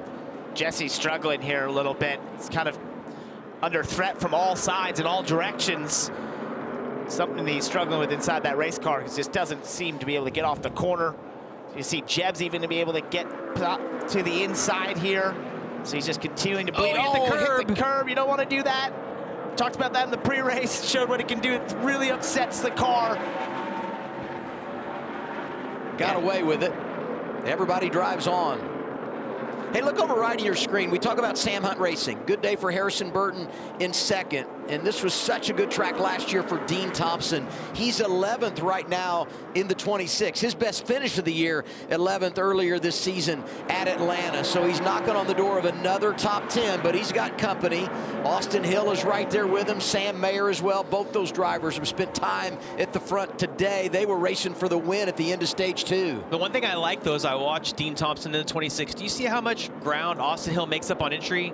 This track is all about being quick, middle, and off. And the 26 of Dean Thompson has had really good exit speed. He's not overdriving the entry. He's able to get that car rotated through the middle. As you watch right here, watch how much he'll pull Austin on exit of the corner right there. Not quite so much this lap, but the last few laps watching them, just got a good rhythm, good pace for the 26 right now. I mean, those two guys behind him, that's who was racing for the stage win at the end of stage 2. So you see track position is important, and Thompson's got a great car today. And we wondered how long it would take for those two to kind of work their way back to the field. They're just knocking on the door of the top 10 now here with 74 to go. So plenty of time. It's worked in their favor to be able to get back towards the front after winning the stage. Look out, 74 to go. And the 19 is turning it up. And you think about the performance of this car the last couple of weeks. We talked about it. Chase Briscoe, that late rally to finish second at Las Vegas. Christopher Bell was good in it, third last week at Darlington. Go back to 2 years ago, the last couple of years here with Eric Almirola behind the wheel. That machine has been tuned up. Today it's Brent Cruz, and he's trying to run down Harrison Burton for second. He is really getting it done here in his third career start. Jeb Burton getting another shot at Jesse Love here. We saw him getting to the curb earlier. See wash up a little bit right there. 27's got a good car. Jesse Love, you know, they talked about, oh no, all the 17. Corey Day and Brent Cruz, a little bit of contact. That started in the middle of 3 and 4. Corey got in the rear bumper of Brent. That's where you got to be smart. Don't overreact. Don't get emotional. And Brent does a great job to fight back around the outside and clear Corey Day. Yeah, I don't know if something happened earlier, because it looked to me like the 19 got by him clean earlier, and then saw a little bit of contact there. Ooh, Corey really overdriving the entry of that corner. Lights are on. To Ryan Ellis from right here in Virginia. 70 laps to go. Man, we cannot get a long run today. 33 being our longest run. That was 31 laps. That felt pretty good right there, though. It did. I mean, yeah, you know, it felt nice. It was refreshing. No brakes. Ellis was 33rd. Oh. Ooh, no brakes. That is something you absolutely need at Martinsville, would be the brakes. Got a set of tires. I'm thinking about, you know, how do you manage this year? Man, it's been hard. Those guys that went to the back have not been able to drive to the front, and we know it just becomes riskier and riskier the longer you go. So we're right on board here with... Make sure you're off of it on the straightaway here. Oh, yeah. He mentioned... Yeah, and a lot of times when drivers say they don't have brakes, you have a little bit, but you just don't have what you need, and the balance gets shifted really bad. When the pedal goes to the floor, it's sort of like, oh, I've lost braking power. Maybe not all brakes, but I've lost braking power, and that's where, to your point, it kind of shifts to the rear of the race car, and eventually you end up in just spinning it out like that because you're just trying to slow it down. Myatt Snyder gets the free pass. He scored in the 34th position. It's been a good track for Myatt. They've struggled here this weekend. Well, pit road going to be open, and we'll find out what the plan is for everybody. I think there's some drivers, you know, Harrison Burton at the top of the list of those that's on the wrong side of fuel mileage. They last pitted at lap 90. Ooh, they all want to come to pit road. Busy. Yeah, look at this. Here they come. Want those tires for the stretch run. They're coming down Progressive Pit Road, Kim. That's right, and as we look at the cars making their way along this pit road, very long. Let's start with Harrison Burton. Oh, we're actually going to start with Corey Day. He needs drive off complaining he just really wants a long run. They'll take tires, Sunoco fuel. Harrison Burton there on the right side of your screen, little tight center, but he said, I would love to be putting heat in the right front, so he needs that drive just a little better. They were following the leader, which is Justin Allgaier. And Allgaier was happy with the race car, said when it rubbers in on the long run, we are really good. Brent Cruz on the right of the screen said he was a little bit tight, but that was the best run of the day. If you change anything, make it very, very minor. 4 tires and fuel for the 19. 5 cars stayed out, so the race off pit road won't be the race for the lead. Allgaier able to take the top spot. Hold serve +1 for Brent Cruz, who's got that #1 pit stall. Carson Quapple doing a nice job. Corey Day lost a couple, stayed 4th in that exchange, and +2 for Jesse Love. Big restart when we return with just over 65 laps to go.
NASCAR on the CW is brought to you by NFPA.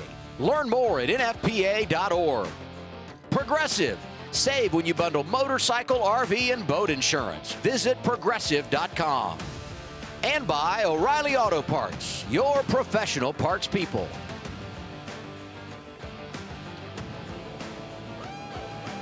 Big restart coming.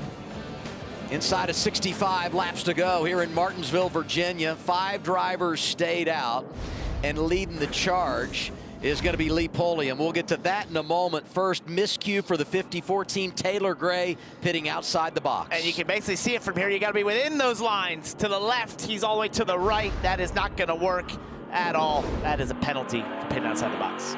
Just so many things that have not gone their way this year.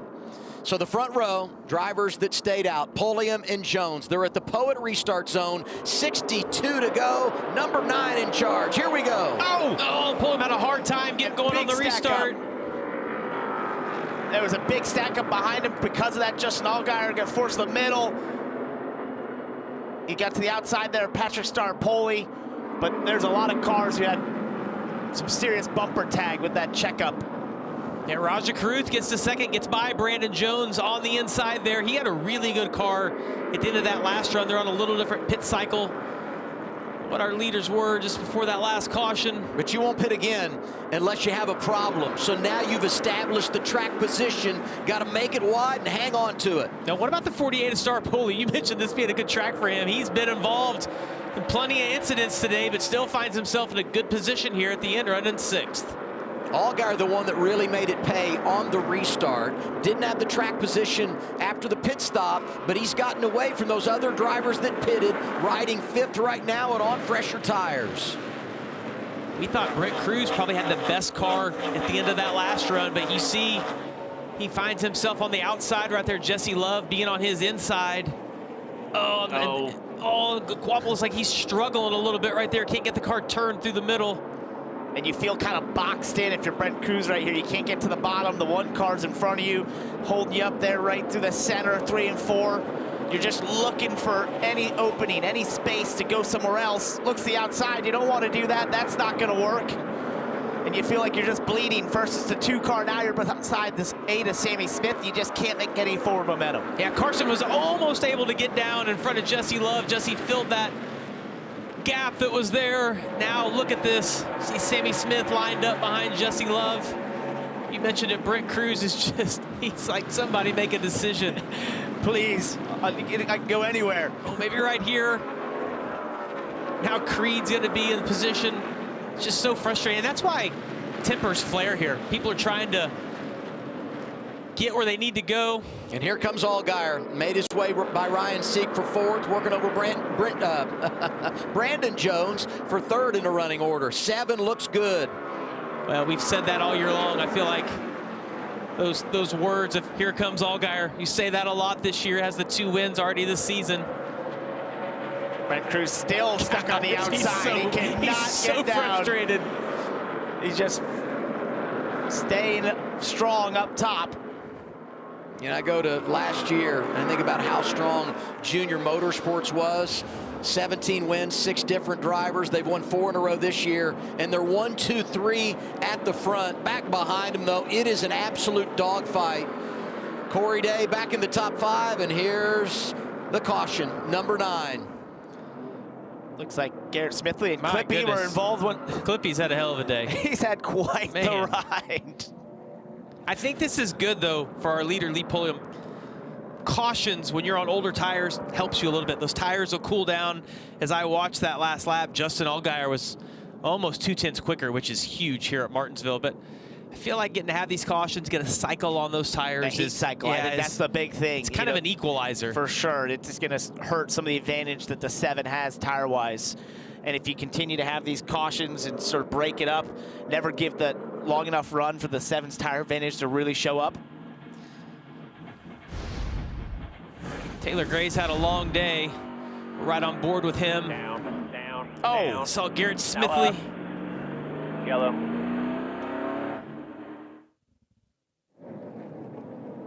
This is a little, well, that's a hard later. That's a hard perspective right there. You see the 42 and the 0 obviously have had contact. Taylor Gray has been a great cameraman for us for a lot of these incidents. He's been involved in a lot of I want to go back, today. though, to Lee Pulliam for a second, because he's leading here and in control of this race. But the one thing I think we need to point out for him making his debut is all of the different circumstances that he has faced here today. You don't get to qualify, so he starts outside the top 10. He drives up to the front. They get the penalty. There's been cycles of strategy. He's faced a little bit of everything and managed it all. It speaks to what a pro he really is. I think this is awesome. What a run, and just to be, however you get there, he's had the speed to be up here. He's had the speed to be in the top 5, and to navigate through all the different strategies, navigate being on pit road for the first time and having to deal with live stops like he has. I think this is really impressive, and you got to think there's a lot of excited people, considering Kim told us earlier, they sold out his T-shirts at the JRM merch trailer yesterday. So I bet there's a lot of fans in there with Lee Pulliam shirts, especially in the stands. And that guy right there, Darren Hart Jr., he's grinning. He's super excited. He's not showing it right now, but he's excited because he's got Jerky Boys on TV. I mean, that guy's so passionate about beef jerky. He knows how to sell jerky, and he knows how to sell T-shirts, and he's doing both. Does he do that this to you as well? Anytime you see him, he just offers you beef jerky? Try some teriyaki, man. Here's 9-Team Radio presented by Starkey. Scan the QR code now. Don't bog them down or bottom them up so much on that restart. Just prep yourself for a good launch. Yeah, that was horrible.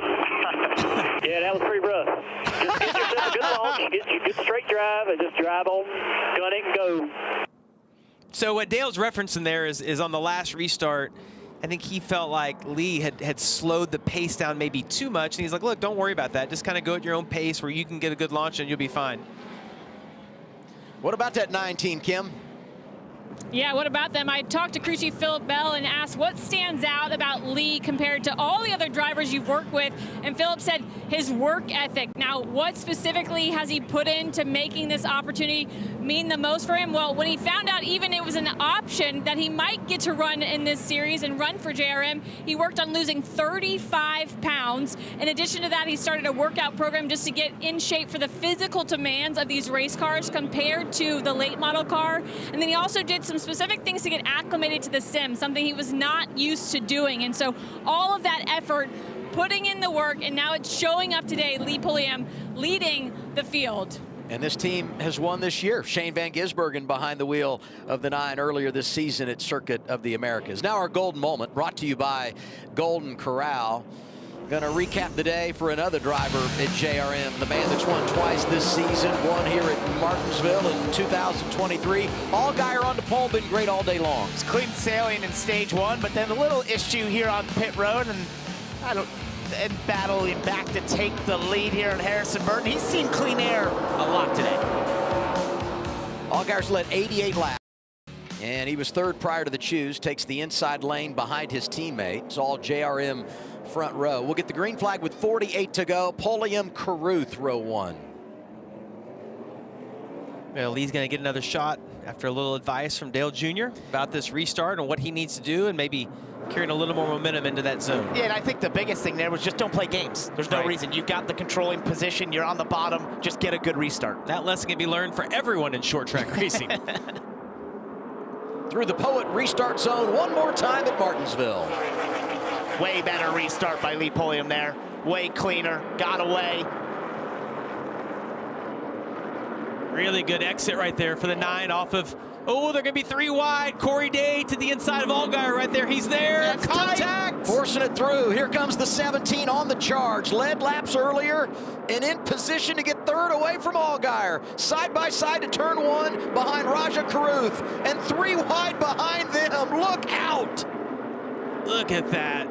Oh, Patrick's going to get squeezed into that outside wall by Sieg. You see Love right behind. Oh, my God. There's nowhere for him to go. That is unbelievable.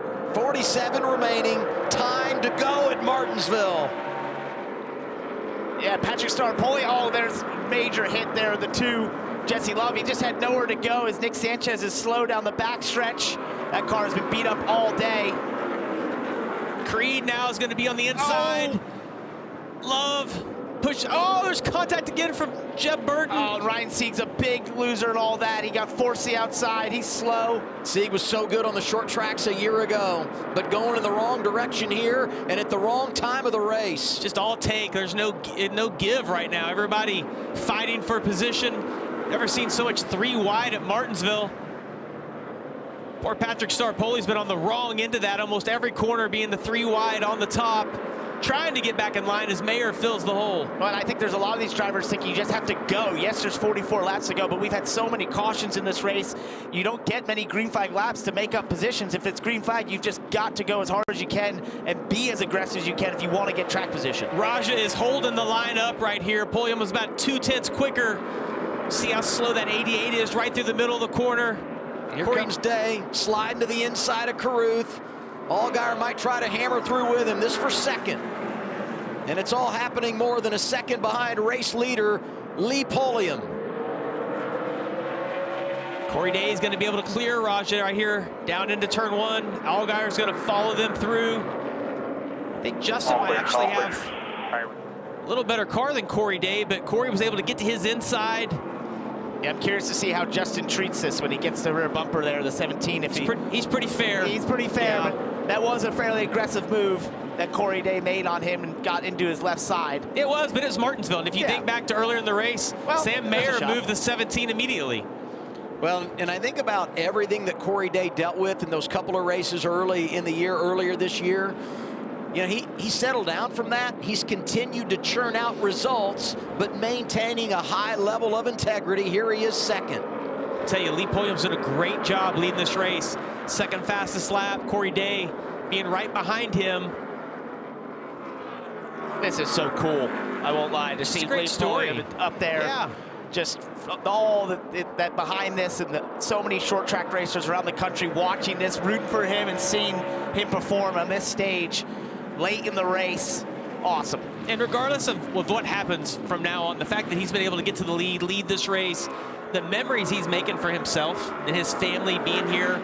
I've watched him on social media throughout the week, Adam. It's a tremendous story. Well, and Kim interviewed him yesterday. She said, what's a realistic expectation? Where do you set the bar? He said, I've already won. I mean, just being here and executing this plan, he feels like he's ahead of the game, and we've said it, but I just love the message that he has delivered all week. I feel like this weekend I'm doing it for all those that never had a chance to be here. And he's not just doing it, but he's doing it at the highest level and leading with 37 laps to go. And some of what he talked about is that, you know, I hope if I can be around the top 5 late and just have a shot at it. And I think you and I, Jamie, sort of looked at each other and thought, that's ambitious. That's going to take some serious speed. Yeah. And he's done it. He's absolutely done that. Put himself in position here to be leading this late, and definitely has the speed and is in control of this race. Well, and he definitely has our respect. When you think about the commitment he's made to get here, there's just no substitute for hunger and desire. And he has that. The fact that he's 37 years old, he's raced his whole life and waited on this opportunity, it's so much different than a young guy like 19 years old, Brent Cruz in the field. Lee's experienced a lot.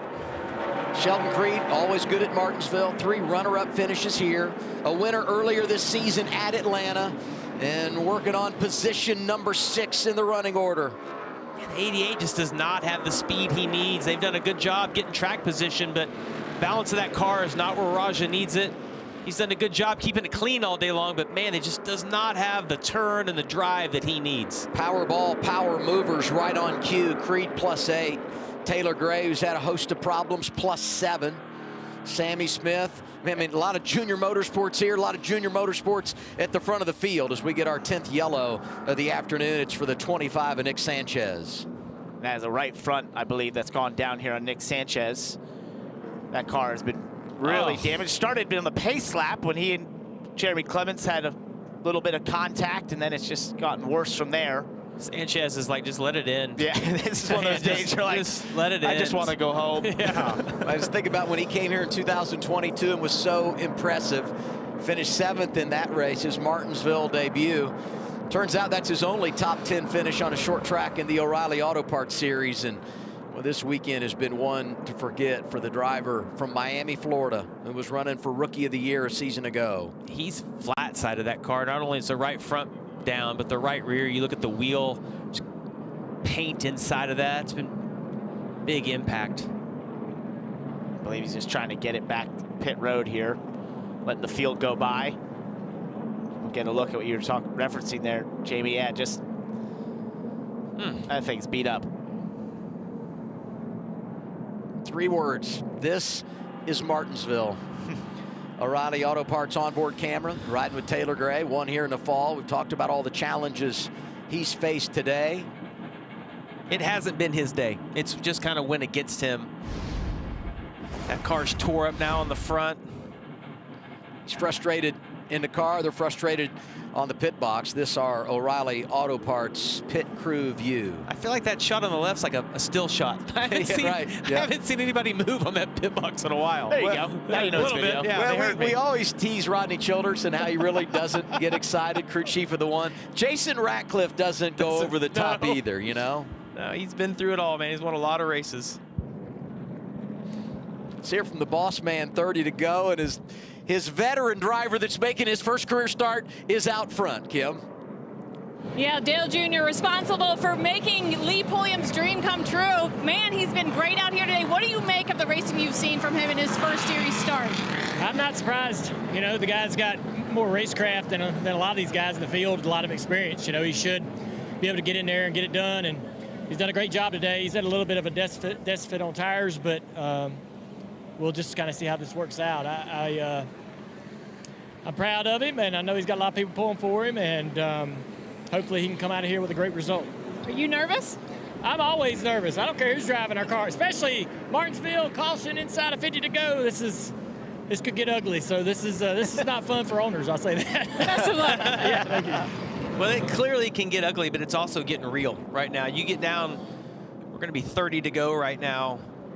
I can tell you from inside of the 9 car, he's thinking about all that. What do I have to do on this restart? He did a great job last time, but as these laps count down,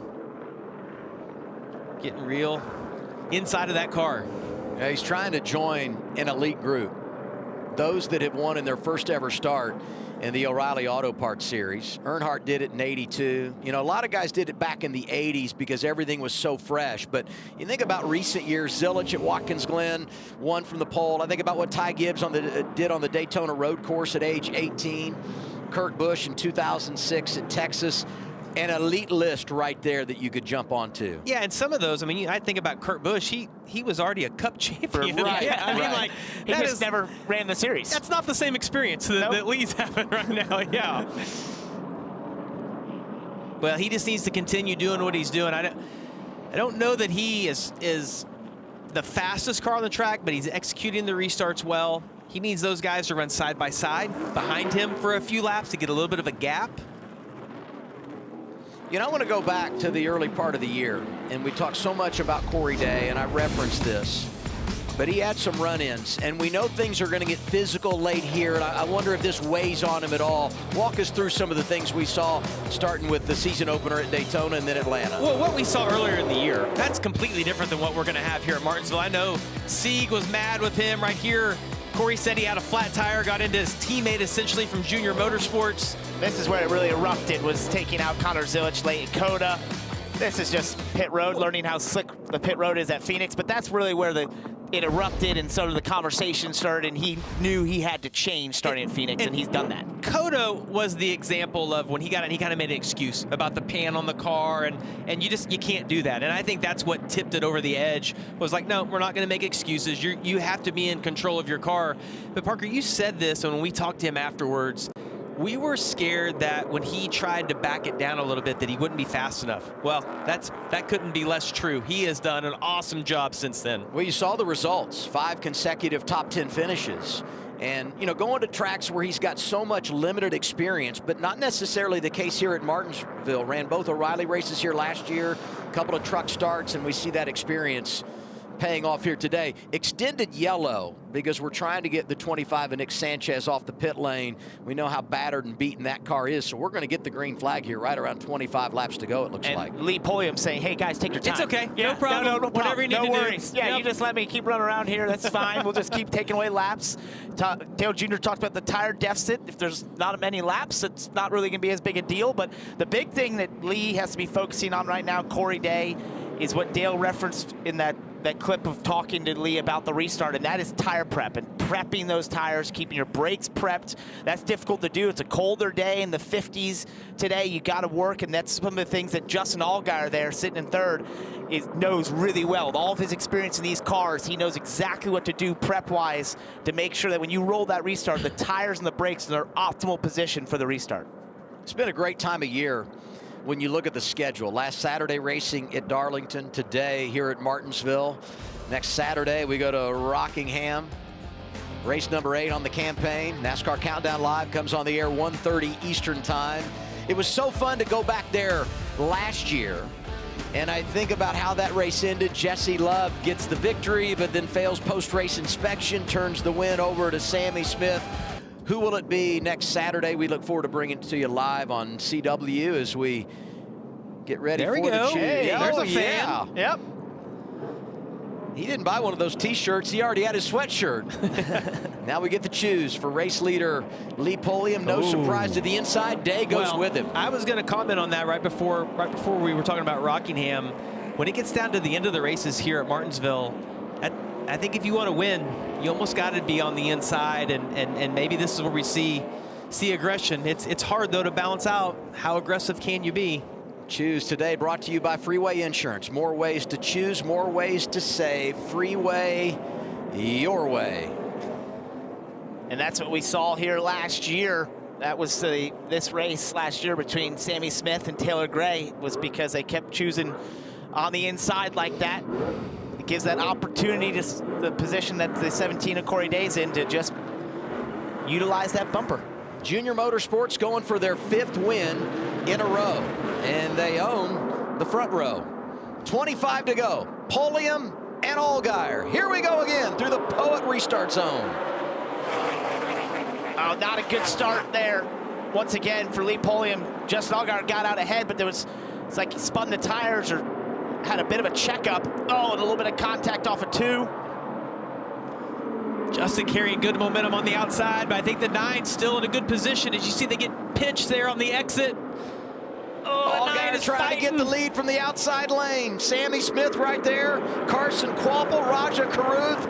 Plenty of flavor for JRM at the front. Oh, he got him cleared right here. We'll see what the 9 does.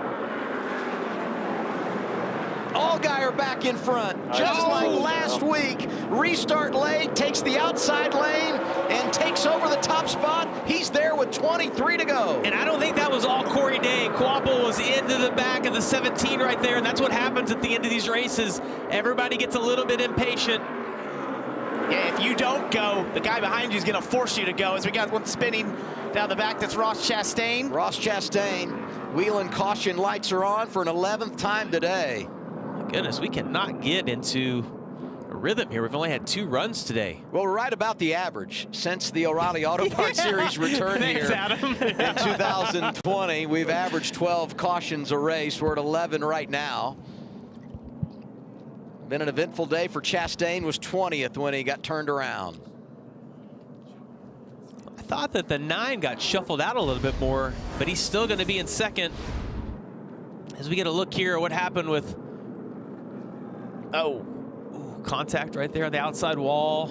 Yeah, just everyone trying to use as much racetrack as possible back in the pack. Gosh, that could have been bad. If you thought the aggression's high at the front, spend a little time back in 25th on back with less than 30 to go. This is usually the result. Everyone's just throwing haymakers back here usually. And as usual, that O'Reilly onboard has been exceptional today. It was showing us all of the action. Man, a big decision here for Pulliam too. Does he choose the inside? Does he take the outside? I mean, Justin got the lead from the outside. Do you? And then I think about if he goes inside, does Corey Day go outside, take the front row? And I think you would. I think you take the front row if you're third. Like that row. You're gonna have to. You're not gonna win. He's been win. making that outside lane work a little bit today. So let's take a look back at this restart. Just want to see. Yeah, see, look there. The 9 suddenly slows up. Lee Pulliam. So either missed a gear or had too much wheel spin or something. Something went amiss there, but that really caused a lot of congestion behind him. But it took away his chance to be leading and controlling the race.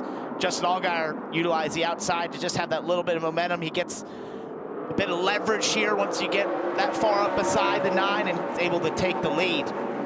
But yeah, I think Lee's going to have to sort of put that in his notebook, understand what happened in that restart, because the one before that was great, but it's been 2 out of 3 that have had sort of mishaps. He'll adapt. He's been around a long time. He's savvy.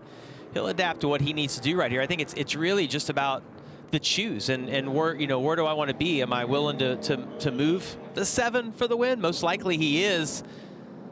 And if you're Corey Day, maybe you do get a shot to be on the front row and you can get the lead from the outside. Let's get some 9 radio here. Lee Pulliam and the team. That's all right, man. Oh, man, I want to do a good job for you, though. That's embarrassing, dude. Damn, dude, you're running second. The truth teller, Dale Earnhardt Jr. I was thinking about that. You're riding second. You've led 39 laps today, and you're going to restart up front. I mean, what more can you ask for? I just think he's grateful Totally. for the opportunity, and he's like, man, I'm in a position. I'm the leader.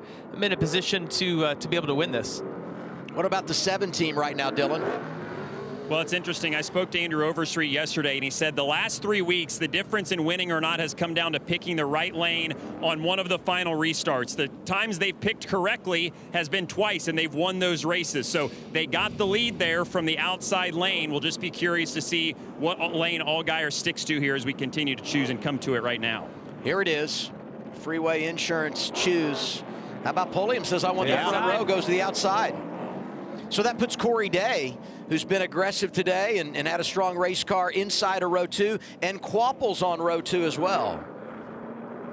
Kim?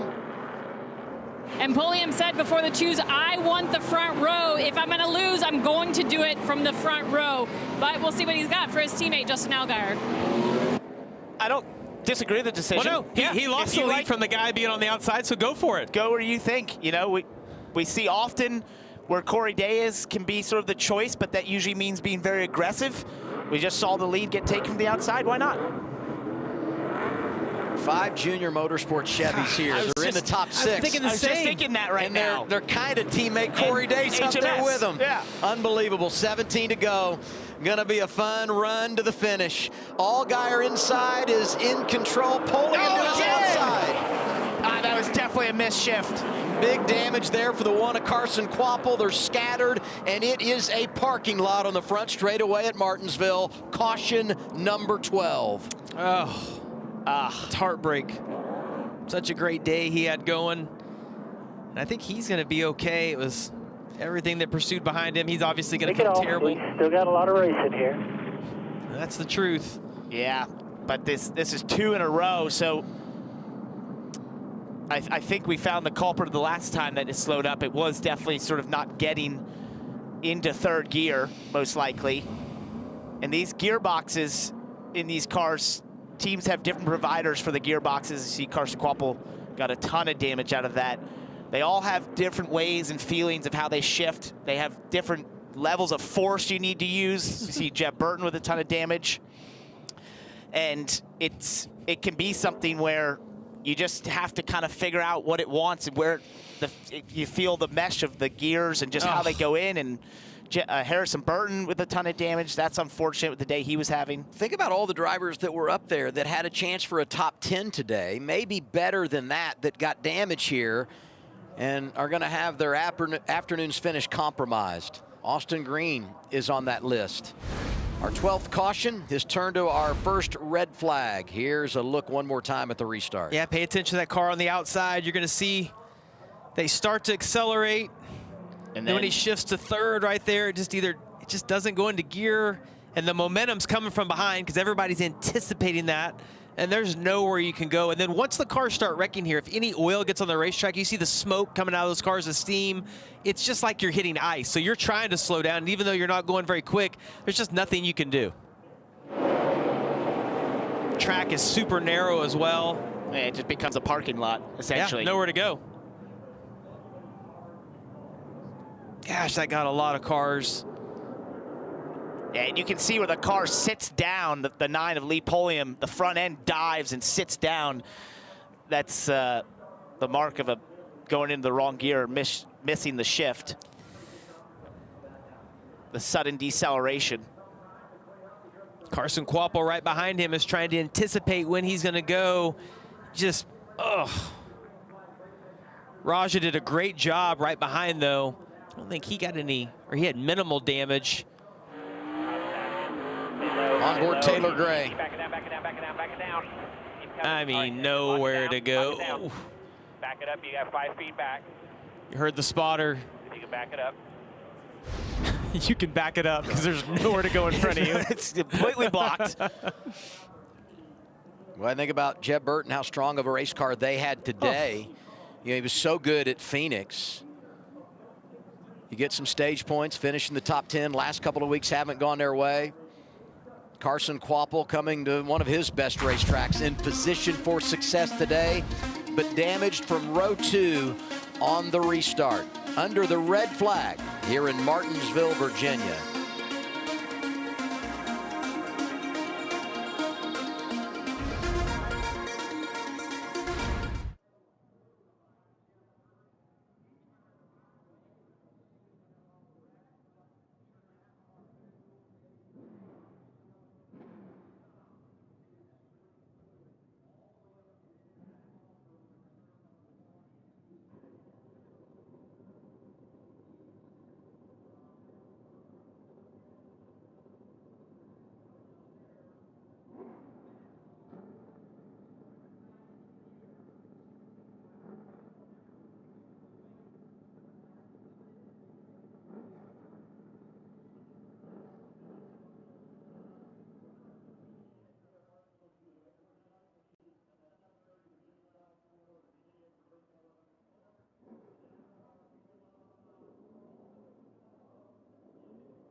Tomorrow, the best in bowling will take aim at a major championship at the USBC Masters. Who can battle through the pressure and capture one of the PBA's most coveted trophies? Don't miss the USBC Masters tomorrow, 4 Eastern, 1 Pacific on CW.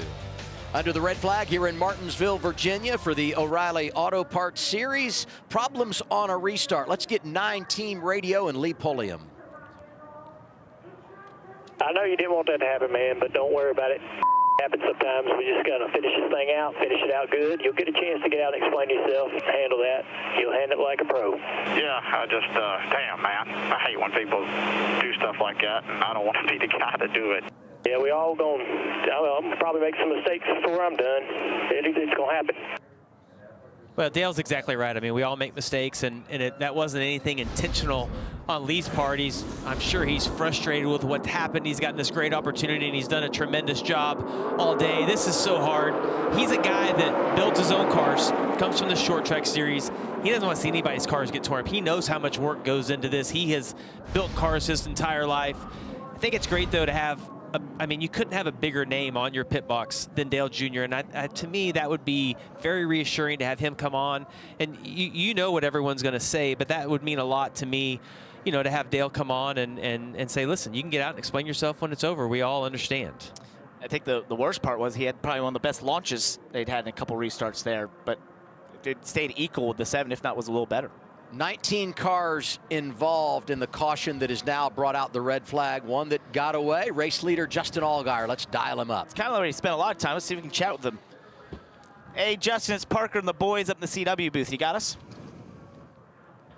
I got you, pal. How's it going up there? Oh, you know, it's nice up here. I've been watching you lead races like you've been doing all year, but you got the lead there around your teammate Lee Pulliam from the outside. Did you realize that was going to work around the outside? Well, I didn't know if it would work or not, but obviously passing Lee was a tough thing. I know how much this weekend's meant to him and how important it's been, and he's done a fantastic job. And so has all of our Junior Motorsports Chevrolets. Just to see all those Hendrick engines up front like we are right now, to know how much effort and time we put into, especially our short track programs and being good, it makes it fun. So really proud of Andy Overstreet, all the boys on this brand fresh Culture Chevrolet. I feel like we've had the car to beat all day, but as you well know, there's 16 to go right now. Who knows how many we'll have once we take the green. That's a long time in Martinsville. Anything can happen. Well, Justin, we've seen, you know, restarts have been a little bit of a struggle for the 9 car. Obviously, that's what's caused this wreck. Just take us through your process coming to the green. It's a second gear restart. Is the wheel spin the biggest issue? Is it the shift from second to third? Like, what are you guys struggling with today? All of it, honestly. I mean, the wheel spin is definitely the most important piece of it. Just timing your runs, you know, how you prep the tires to get rolling.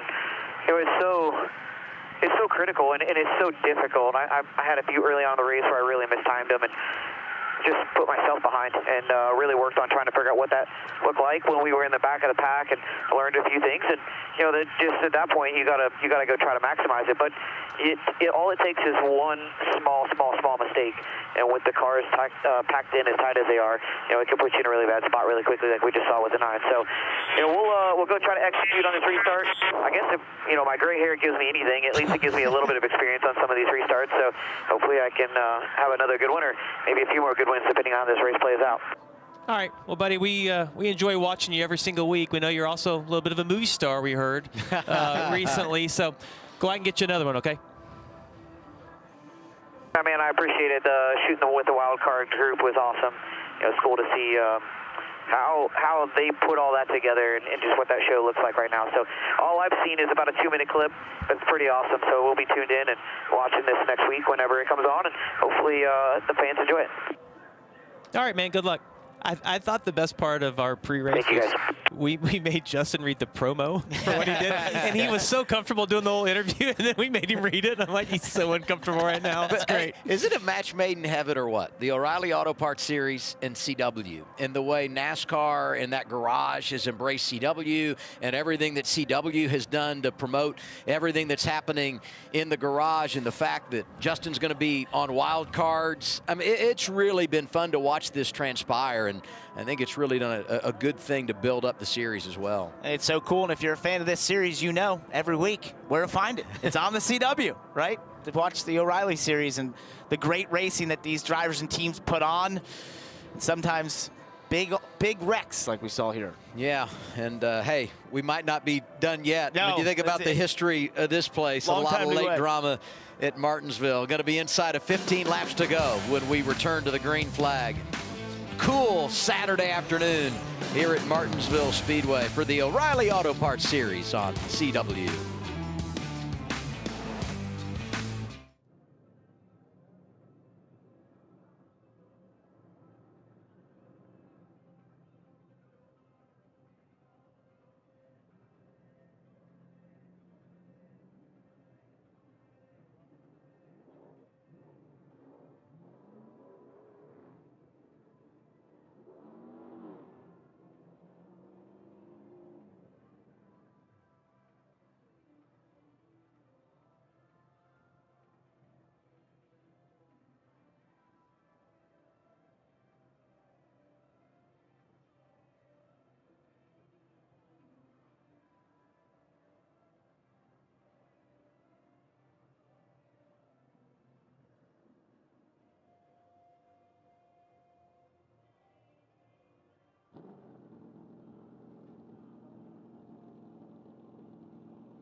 That's what everyone wants. The clock. I mean, the trophy that means so much to so many, that's what they hand out when you win here in Martinsville, Virginia. When you take these big, heavy NASCAR stock cars and you put them in a tight half-mile paperclip, contact is not a maybe, it is guaranteed.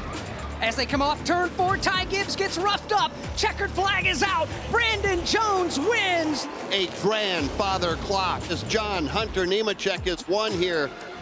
Oh, and there's a punch. Oh, we got two in. We've got a fight at Martinsville. There goes Gray. Here comes Allgaier. Austin Hill out of nowhere. It's going to win. Oh, my goodness. Martinsville. Do you believe that? With a huge crash at the start-finish line.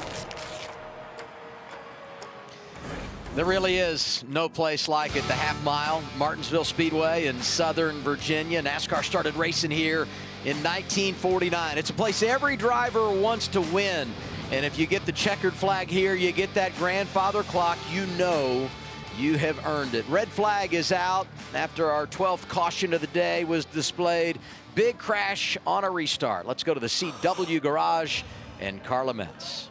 Yeah, thanks, Adam. We've talked a lot about during this race just Junior Motorsports' success, and if you look at their season, it's really made up by 2 wins from Justin Allgaier and 2 from the Cup Series guys. But don't let that water down the success that the other drivers are having. We've talked a little bit about that today, but Justin Allgaier quick to point that out to me this week. He said, Junior Motorsports gone through a ton of change this season. He says, I've got a new crew chief, Sammy Smith does, Raja Carruth and Carson Quapple revolving in and out of the 88 and 1, yet they're all currently in the top 10 in points. Allgaier said others might not be quick to recognize the success of those teams, but he said, I wouldn't be surprised or shocked if not all 4 of those drivers leave this season with at least 1 win. We know those guys, of course, have had some damage here, but still just a great credit to Junior Motorsports' overall success this season, Adam. And all their full-timers came into today top 10 in the chase standings and in position to run for the championship later this year. Let's hear from one of the drivers from Junior Motorsports. Down to the care center, Carson Quapple is there. Yeah, and he has been checked and released. I know how optimistic you were about today. How much of a bummer is it to be standing here doing this interview? Yeah, it's a letdown for sure. I mean, all day we were kind of good and bad, and we'd have a good run and then struggle for a second. But Rodney and the whole #1 logistics team throughout the race just picked up on it and got it better and better every single stop. And towards the end there, we were, I thought, in a really good spot. And not really sure what happened. I'd seen the 9 miss a shift previously to that one, and I thought there was a 0% chance he was going to miss it again. So definitely wasn't ready for that, and super unfortunate. So just can't thank everybody on this #1 team enough, though. Obviously put us in the top 5 and gave us a good shot to go for the win there at the end. Just never made it there. When something like that happens, a guy in front of you doesn't go, it all just happens so quick, right? There's nothing you can do in that instance. No, I don't know if I even blinked. I could blink faster than him slowing down to me hitting him. So hate that for this whole team. Obviously, like I said, they brought us a really fast car, and we had worked our way back to the front and put ourselves in a spot where we could win the race. And you never really know. Obviously, these races get pretty rough at the end. You don't know. I mean, I've seen people win from 7th with green, white, checkered. So put ourselves in a really good spot, and we were going to go try to rip the top there and get in the top 3, but just didn't work out. Thanks for your time. Bummer way to end it for the 1 team in Carson Quapple today. No doubt, especially as good as they were. He talked about that and how good he has been this year when he's driving the 1 car. We've seen him in the 91, we've seen him in the 9, but anytime he's been driving the 1, they've been in position to go out win the race, and unfortunately not going to get the payoff here today.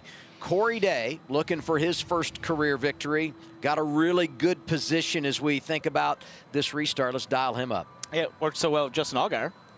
I'll take it over here. So we'd see. Hey, Corey, it's Parker and the boys up in the CW booth. You got us? Yep, got me. Got you, bud. So you've led 37 laps in this race, been up front, had a lot of speed, been good on those restarts, slightly aggressive, but what's it going to take to get to lead this thing towards the end? Yeah, I don't know. I kind of expect some more cautions here. So, yeah, I think it'll just kind of play off of that. Keep getting good starts for me, and just, do a couple different things here if I get the opportunity too. So when it comes down to the last one, I'm well prepared for it. So yeah, I feel like I got a really good car and good shot here. But overall, it's still a great day for us where we're at. So yeah. Corey, take us through the process of choosing the inside or the outside. You're second right now. You can have that choice of lining up third or taking the front row. We saw Allgaier get the lead from the front row. Just explain to me kind of how you're going to decide where you're going to start here. Yeah, I think it's pretty dependent on, you know, how the guy's car who's in front of you or choosing in front of you is firing off. You know, I was able to, I think I restarted 9th or 7th there, and I was able to get under some guys out of 2 and, you know, drive off really well there. So I was hoping I'd be able to do the same thing to the 9, and then he missed a shift, or I don't really know what was going on with him, and that kind of screwed that up. The 7s have been firing off pretty tight, so yeah, I'm really not sure. I guess I'll decide coming out of 4 here to choose. That was the most Kyle Larson answer I've ever heard right there, Corey. It's been fun, though, to watch you. You've been awesome this year. You've put yourself in a great position again. Good luck here. Yeah, thank you, guys. That was a little poker face to me. You know what I mean? He didn't tell us anything. He didn't, and you're right. I mean, nothing. He said a lot of words without saying anything. That's actually, I'd call that a pro. Yeah, it was, though, very Kyle Larson-esque. All right, they continue to clean this thing up. Hopefully the red flag is lifted when we return. Time to finish it here at Martinsville.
This Tuesday, NXT on the CW hits the bright lights of the Big Apple as Lola Weiss and Kendall Gray battle it out for a chance at the NXT Women's title. Don't miss WWE NXT live in New York. Tuesday, 8/7 Central, only on the CW. Kind of feels like that kind of day at Martinsville. I'm going to tell you, if you stay around to the end of this, you might see some NXT on pit road. That's right. Well, it wouldn't be the first time, that's for sure. There have been some unbelievable moments over the years at this place. Let's rewind to a season ago and the dramatic finish. We talk about last lap passes. We talk about overtime restarts here. Taylor Gray going to get his first career win. Sammy Smith, the contact. Off the top rope, I would say. Absolutely. And here comes Austin Hill driving through to the win. Improbable victory for 21. And I think Sammy Smith would prefer us to stop and not be showing this anymore because, you know, I think he's trying to make amends for knowing this was an action that was too far. But that is the opportunity you have here with the long braking zones, the tight corners. You can come from a ways back to, you know, be able to get to someone's rear bumper if you really want to. Well, Sammy Smith has done an awesome job, and as I know we kind of joked around about showing that highlight over and over again, and we will. We have to also commend him for what he did in the second race last year, because he was put in almost that identical position where he could have moved Taylor, and he chose not to. You know, and most likely because of how much flack he caught for, you know, earlier in the season. As you just saw that graphic though up there, he's exceptional at this racetrack. He's on an incredible top 10 streak, and here he finds himself again in the top 3, going to restart. And I don't think that he'll be as timid as he was last year in the second race if he can get himself in the right position. The unfortunate part for him is that all those cars in front of him also share the same shop as he does. And that makes it, that makes that decision, that makes a little bit of a different decision, yeah, for sure. But you know what? We go to Rockingham next week. That's where he got his victory last year. And Talladega's coming up in the not too distant future. He's been to victory lane at that place. So when you look at his history, you look at how they're running, and you know, he's out of the gates, and we've said this about a handful of drivers. But when you look at their resume and what they've been able to do over the balance of their career early in seasons, and you compare that to what they've done here in 2026, he's one of the ones that we highlight to say off to the best start of his career. And it's really not close. Top 10 in every race. And the only time Sammy didn't finish in the top 10 was Atlanta. They had a tire issue. It was going to be in the top 10. He might have won that race, sure. right? Definitely won that. So he's just been really, really good. New crew chief Corey Shea, who's doing it full time for the first time, and they really have done an outstanding job. And when I've talked to Sammy, he's remarked about how he and Corey Shea have gelled so quickly and so easily, and he just said, you know, I've been here. It's my 4th season in these cars, in this series. I feel like, you know, I know what I want out of the cars and what to do, and that shows, and that's what you're seeing here. Is we're cranking engines. That's a good sign. We've refired the engines, Kim. It's about time to go back to work. Yeah, and before we put Corey Shea, the crew chief for the 8 car, back to work, we'll get a few questions with you. A, was the car okay after that stack up? Yeah, no, we didn't get anything in that stack up. The car's virtually clean as far as Martinsville goes. And what has Sammy Smith been saying about the race car? He's been happy just a little bit on either side of it, depending on what part of the race you talk, but from what he can do in there and the small adjustments he made, he's really happy. And with all of the teammates around you guys, what are you going to tell your driver before this, what could be the final restart? Well, if we're in front, we can't cause any problems, so we just go get it. I like the attitude. That's Corey Shea. Again, Sammy Smith looking for his first win at Martinsville after 3 times being the bridesmaid. Yeah, it's funny. Corey's got a great personality. And I go back to last year when he was the crew chief on the 9, part-time operation. And so they would run a lot of those road courses with Shane Van Gisbergen. And there's a sweet spot on the strategy and how do you manage it. And every time I'd see him in the garage, he was just a mess trying to think through what am I going to do, because he knew he had the fastest driver, and then you just had to figure out how to put a plan together to give him an opportunity for success. But doing a good job this year, as we said, full-time with Sammy Smith. So back under the caution flag, and our bumper will populate and you'll start to see the running order, but it's been so jumbled because it's hard to match up, you know, who got damaged, who was able to drive away, and where everything sorts out in regard to running order. By the way, the red flag over 26 minutes. That crash right here at the front straightaway took a really long time to clean up. That's a long time to sit in there if you're in that top 3 or 4 to think about, contemplate. I know I asked Corey Day, like, you know, where are you going to choose? And it's a long time to think about what you want to do and why you want to do it. Well, we talked about the fact next Saturday we'll be racing at Rockingham. Made the return there last year, and it was outstanding. And on our broadcast next week, Kyle Petty. That's awesome footage. Mr. Rockingham, 8 Cup wins there. And, or excuse me, 8 Cup Series wins, 3 of those coming at Rockingham. And he was also good in the O'Reilly Auto Parts Series. And to think that almost half of his Cup wins came at that facility that's so difficult, his insights and perspective next week are going to be awesome. It's going to be great. Love Kyle. He's an awesome dude, and it's so that have that level of success and experience there is going to be fun. And that was a cool race last year. Place is super fast after being repaved. I know it's going to be a great show.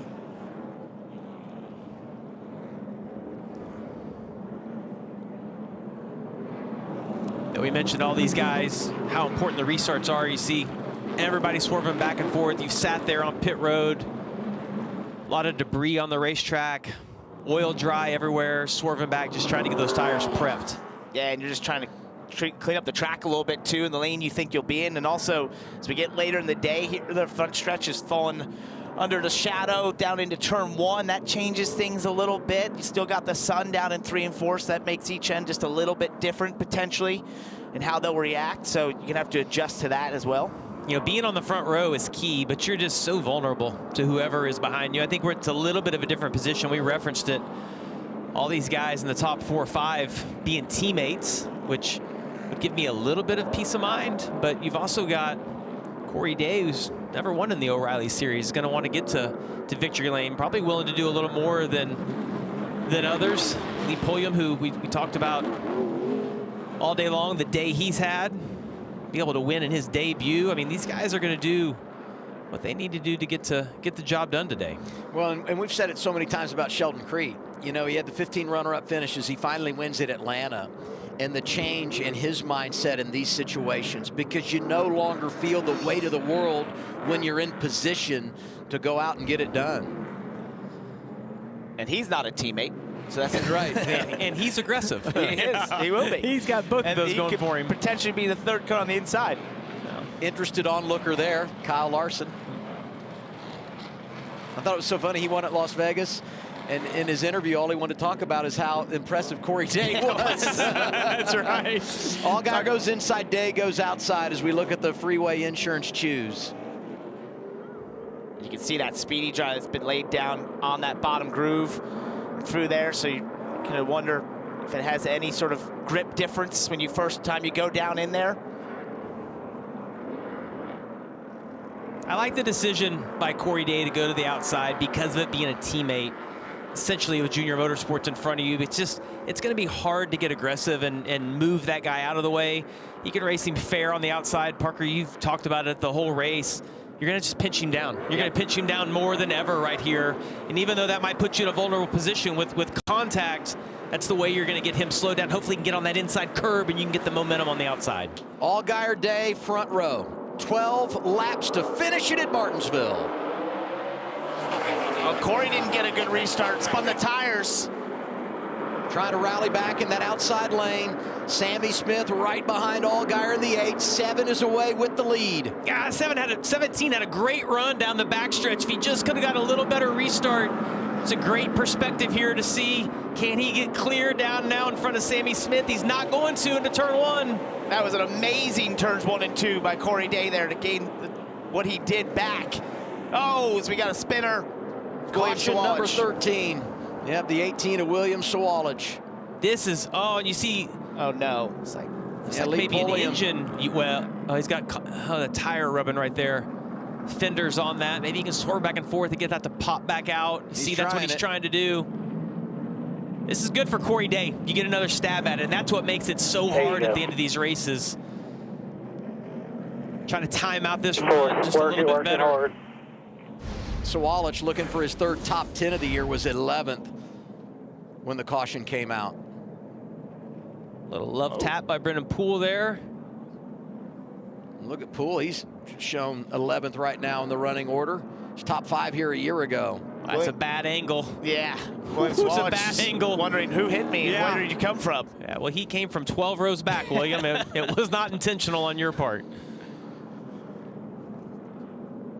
You know, I want to go back to something that, now this is where the 9 got some damage. Jesse Love up the racetrack. Lee Pulliam paying the price. Yeah, just the worst hit and the way it hit it and crinkled the fender, basically. You know, I want to go back to what you were talking about on the restart and how you had this series of cautions. And it's so hard to manage the restarts anyway. But there's games that are played, and there are the tricks of the trade, and you show your hand. You know, it's kind of like the timeout late in the basketball game. You see how the defense is going to set, you call a timeout, and then you go try to execute the plan. Let's get some 7 radio. Maybe they'll offer some insight on what they anticipate here as we get to choose in the restart. Great work on that restart. I know you got a big bag of tricks. Just be ready to switch it up on them. Don't give them the same thing too many times. Copy, sir. But the other thing, you don't want to get cute here. You know, we heard Dale Jr. reference that to Pulliam earlier in the race. Like, don't overcomplicate what you've got right here. I mean, your arsenal is that you're just trying to get the other guy to have a little bit of a wheel spin. And if you're in Corey Day's position, all you're trying to do is just get a little bit of momentum built up so that you don't get that wheel spin. And I think if the 17 can be side by side, with Justin getting into turn 1, I think he's got a good chance of coming off the leader. I think the key is for Justin, it's about catching them off guard. For the 17, it's about not being caught off guard. It's really that simple. Kim? And Corey Day actually just came on the radio, told his team during that restart he missed his shift. They're telling him just focus forward, think about this next restart. So a little bit of a mishap on that last restart for the 17.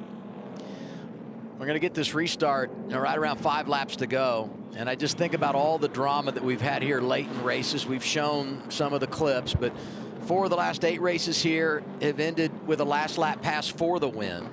7 of the last 9 races here have ended in overtime. We get another caution here, and we're going to be racing beyond the scheduled distance. So some stats to think about. They do not lie when it comes to racing at this short track in Southern Virginia.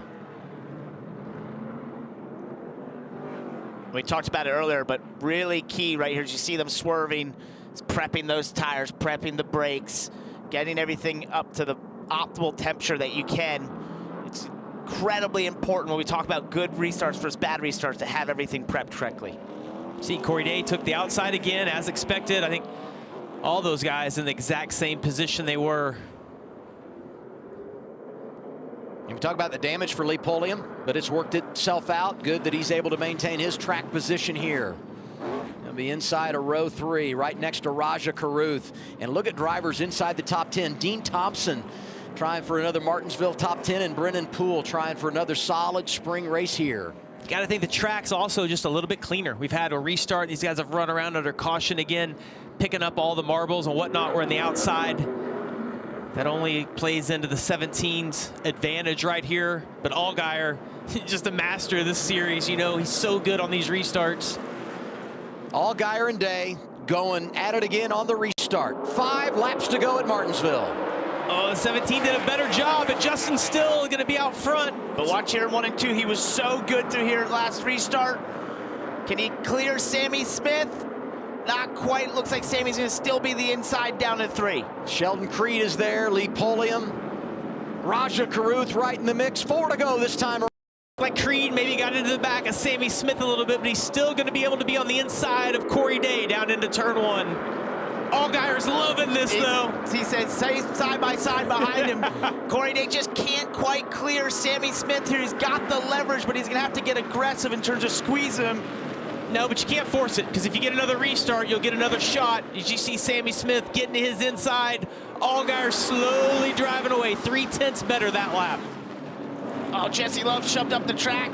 With Dean Thompson Crew behind him. Yeah, Dean Thompson of the 26 trying to come through.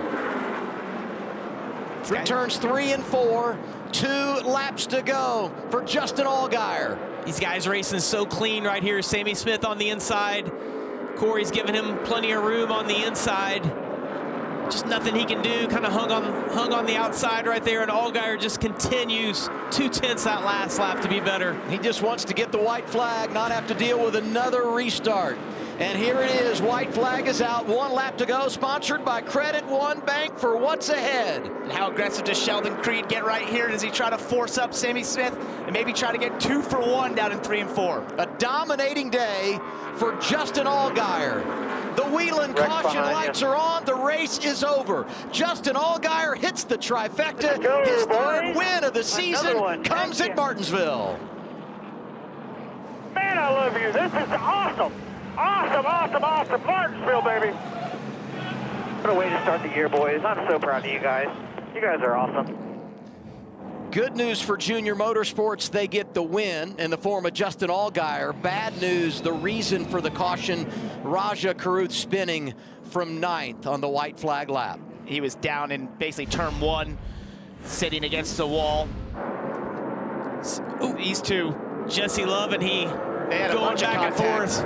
You got to think that there's a little bit of retaliation we'll see as we get down in here to turn 1. No, it just looks like Brent Cruz misjudged the entry right there. Got into the back of the 88, spun him out. How about this guy? Jesse and Brent are friends. Maybe he was sticking up for his buddy. Maybe.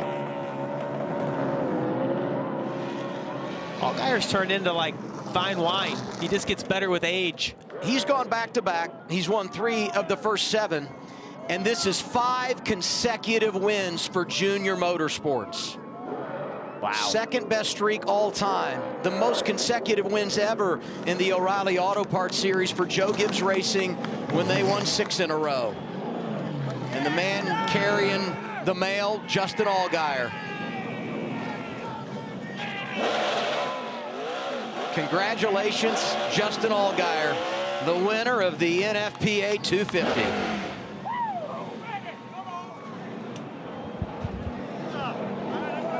"31 career wins. He's now tied with Jack Ingram for 6th on the all-time list.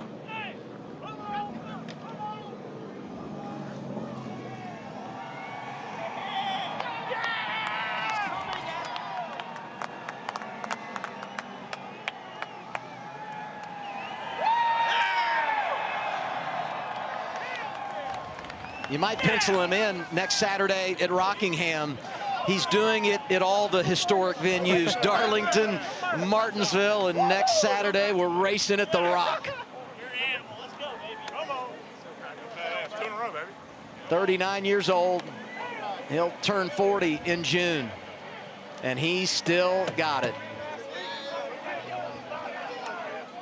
Here's Kim Kuhn.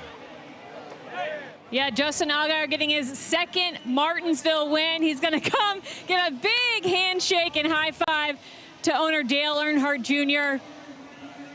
But man, wow, the end of that race, just absolute chaos, restart after restart, but you made it live. How'd you do it? Oh, just this team behind me. I keep saying it, and I keep talking about how great this team is, and you know, we have fired off 2026 better than I could ever imagine. So proud of the race cars we brought to the racetrack. You know, all of our partners. You know, we can't do without them. Grand Professional Agriculture on this car, but all the partners: Registics, Carolina Carports, Tufco, Arby's, Hellman's, Chevrolet, the Hendrick Engine Shop, Hendrick Chassis Shop. It was so cool looking up there and seeing all those Hendrick engines, you know, right with us. I gotta say big thanks to Brembo and to Gear Tech. You know, transmissions and stopping today were important, and we had a flawless day on that front. So just so proud of this team. I wish my wife and kids were here. My daughter Harper had a... There's Crew Chief Andrew Overstreet. This pair winning 3 of the last 4 races. Pretty incredible. It is pretty incredible, but my wife and kids are here. My daughter Harper had a softball tournament, so I'm bummed that they're not here, but you know, just the emotion. You know, again, I said it last week, you get later on in your career, you never know if you'll ever win another one, and to do it the way we've done it this year has been pretty special. So all of our, like I said, all of our partners, everybody, Jarrett, everybody at Junior Motorsports, the men and women that work on these cars, they're just awesome. So thank you to the fans. What a cool racetrack. I mean, Martinsville doesn't get any better than this place. The fans here are incredible. We had an autograph session earlier today, and it's beyond your wildest dreams. So I really appreciate that, and just God's good. Soak it all in. Thank you. Justin Allgaier in the 17 making a statement early in the 2026 season. A great reminder there from Kim to soak it all in. But what I love about this veteran driver is you don't have to tell him. And speaking of soaking it all in, this guy has been doing it all weekend, and this is a moment Lee Pulliam will never forget. Top 5 in his debut, and a hug from Dale Earnhardt Jr. That's so cool. You just know, he talked about how he'd already won, just having this opportunity to live a dream, led laps, fought for the win. On the flip side of that is Jesse Love and Raja Kruthwal. Not agreeing on what they're saying. You can see Raja frustrated with Jesse as he's trying to explain his side of the story. Raja not buying what he's saying. But you know what I would say? This is great. From a reigning champion who has the experience and a young driver that is a student of the game. They don't agree, and that's fine, but this is the way you get better. Jesse is a great leader, and there is no one that is willing to understand where they may have stepped out of bounds more so than Raja Caruth. It's all done in Martinsville, Virginia. A wild day, had a little bit of everything. 14 cautions, a red flag, but a familiar scene when the checkers went in the air. Justin Allgaier, 3rd win of the season. He's gone back-to-back.